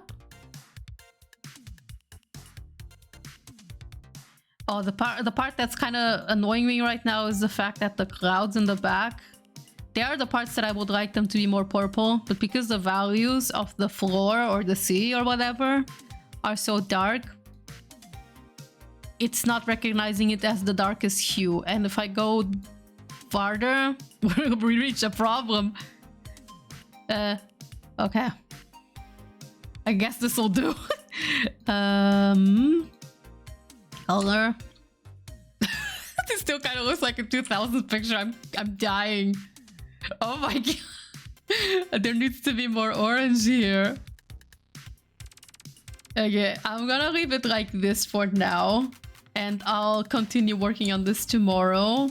Maybe tomorrow it'll be finished. What I normally do with backgrounds now is like copy paste the background in and then just do this, just blur it like. I can't be bothered to make backgrounds nowadays. Oh damn, I definitely will have to touch up this background here. Firstly, it's too yellow. It needs to be more orange. The orange needs to be stronger. Bam. But it's still too pink. But if I go too far, then we lose the purple clouds.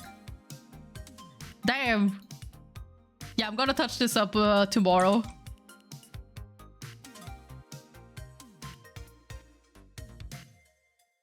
Because now that I try to insert a background, we run into the issue that the veil right now sinks into the background, and that's a problem. But okay. Women just do be top tier. It's true. So true. Women. Women heart emote. That's me. Okay, let me turn off the tablet and wrap up for today, and let me save before we lose anything. Okay, and let me go over to the just chatting portion for a second. Hold on. I realized I'm still on my blushing. Whoopsies. Okay, so I'm sort of whispering right now because it's midnight and I just realized the balcony is open. And recently, the landlords have been upset at phone calls in the balcony. So I'm trying not to be too loud.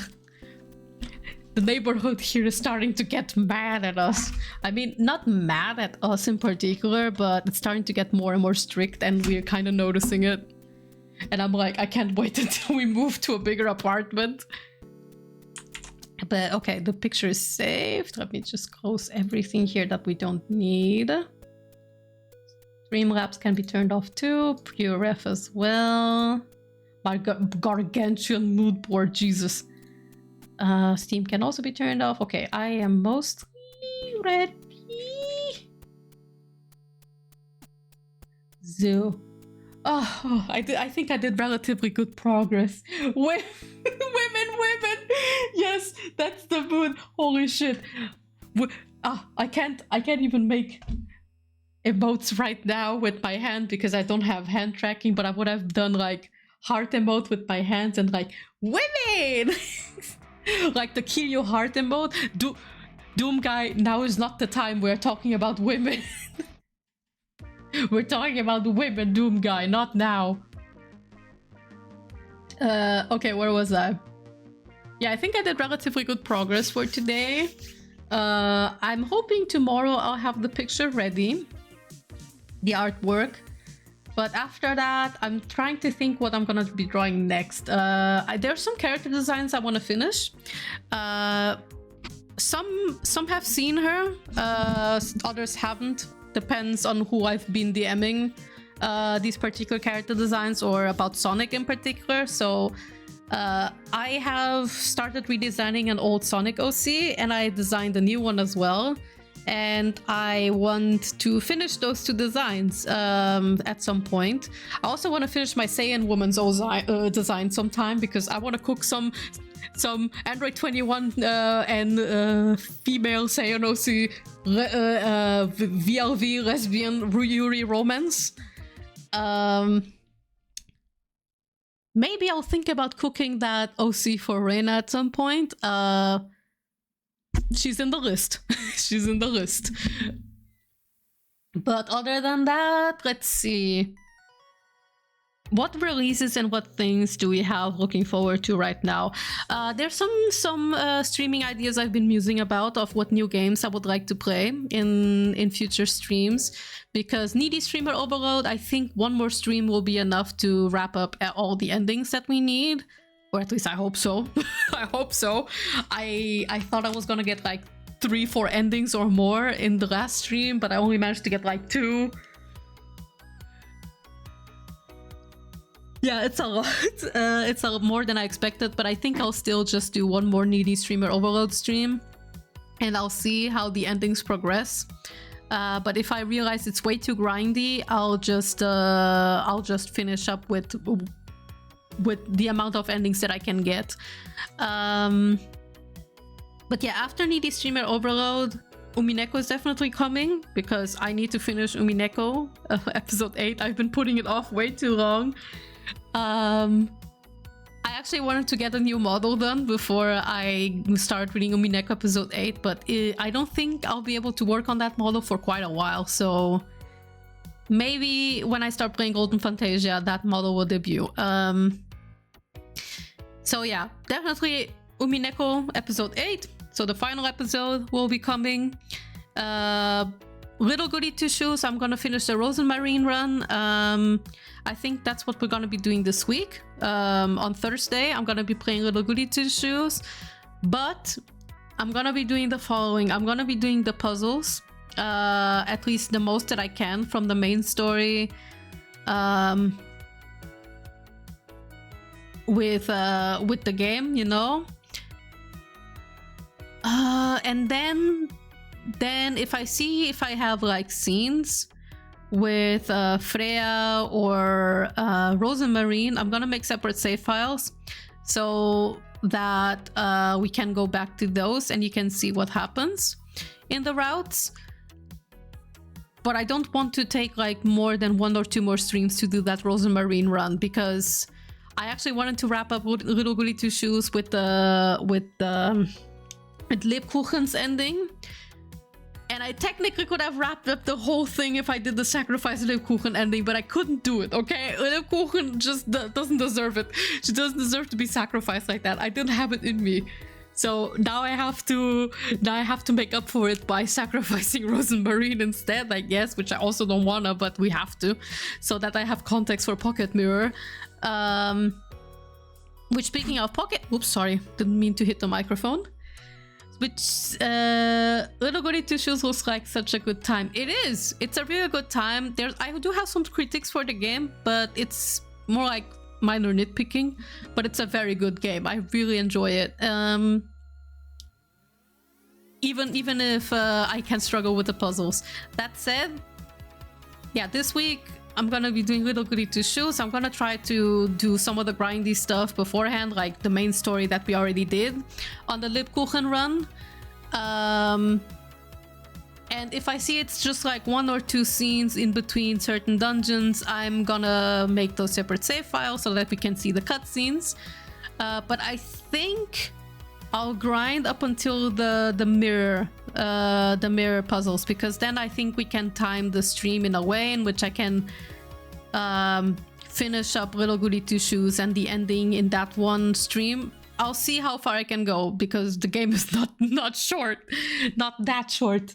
So yeah, that's the plan for this Thursday. And what else do we have in mind? Yeah, like I said, Umineko is gonna come afterwards. And after Little Goody Two Shoes is the thing that's free at the moment. I've been pondering what I'll play after the Little Goody Two Shoes run is done.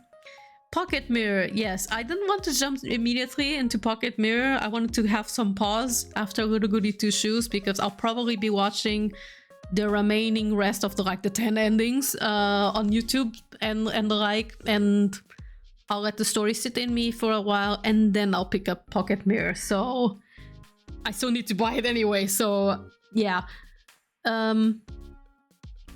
There have been 2 games I've been thinking about, 3 actually. So Fields of Mystria is one that I'm interested in playing and picking up, especially now that the alpha is out. Then there is, okay, maybe a bit of the left field for what I usually do, but I was thinking of playing Fear and Hunger. Unfortunately, I would not be able to play the first Fear and Hunger, because I've seen Twitch has recently updated its streaming category and the first Fear and Hunger has been removed.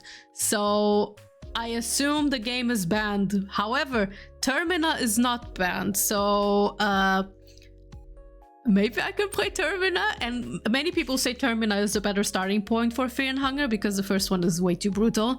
And I've been told the first Fear and Hunger is more enjoyable after I read Berserk. Like, those 2 medias are entirely unrelated. It's just that the first Fear and Hunger has a lot of Berserk inspirations, so it's going to be more fun playing it after I read it. So while Termina, I've been told, is the better entry point for beginners because it's a little bit more beginner friendly. So yeah, Fear and Hunger 2 is one that I've been thinking about playing. And finally, Pal World. You probably are probably wondering, why Pal World?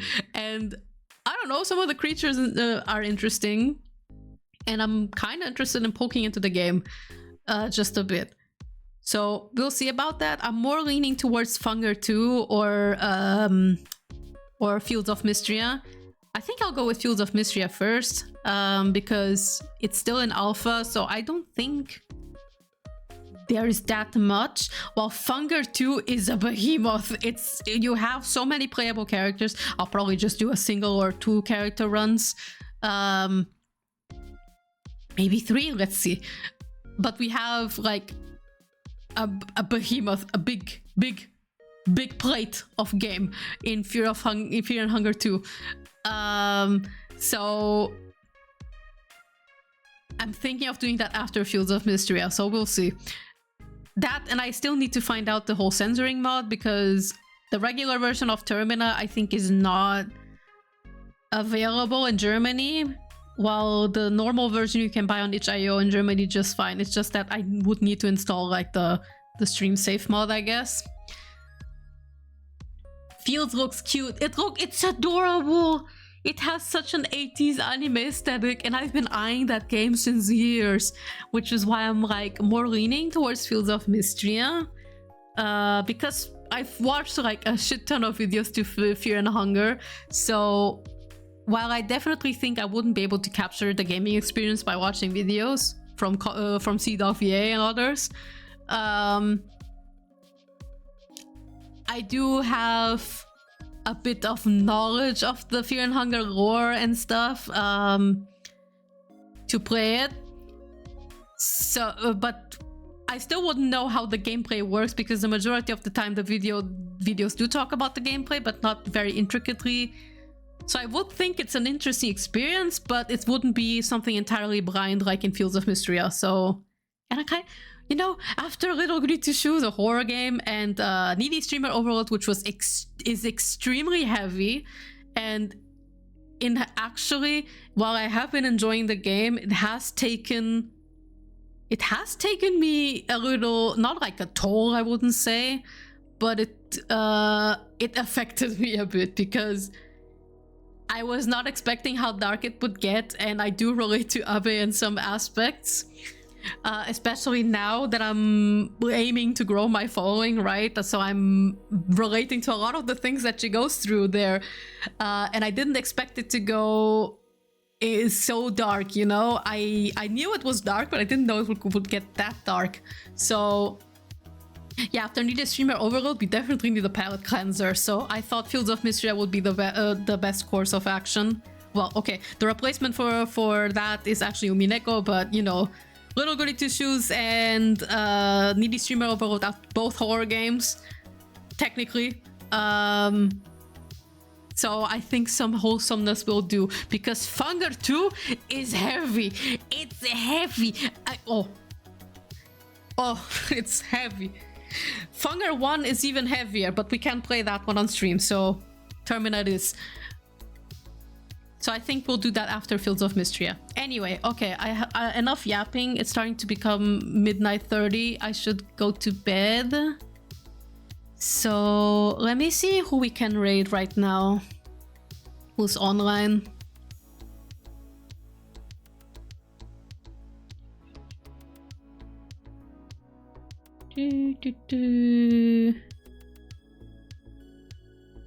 Anybody who's streaming art, maybe? Let's see.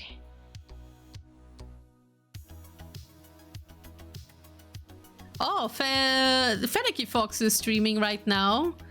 Mario and Luigi Dream Team. Okay, looks fun. But Poseidon's also streaming. She's playing Pokemon. Oh, okay. Actually, oh wait, Fairy Sammy is streaming. I really like their model. I haven't gotten to watch any streams from them yet, but I really love their model. They're doing art right now, so since we've been doing art, let's go to another art stream. Okay, then let's go raid Fairy Sammy. And I'll catch you guys on Thursday with some Little Goody Two Shoes. And thank you for stopping by for Art Thursdays, and thank you for listening to me yap in length about Dragon Ball OCs today and other OCs. Have a good night, and I'll catch you all this Thursday. Bye bye!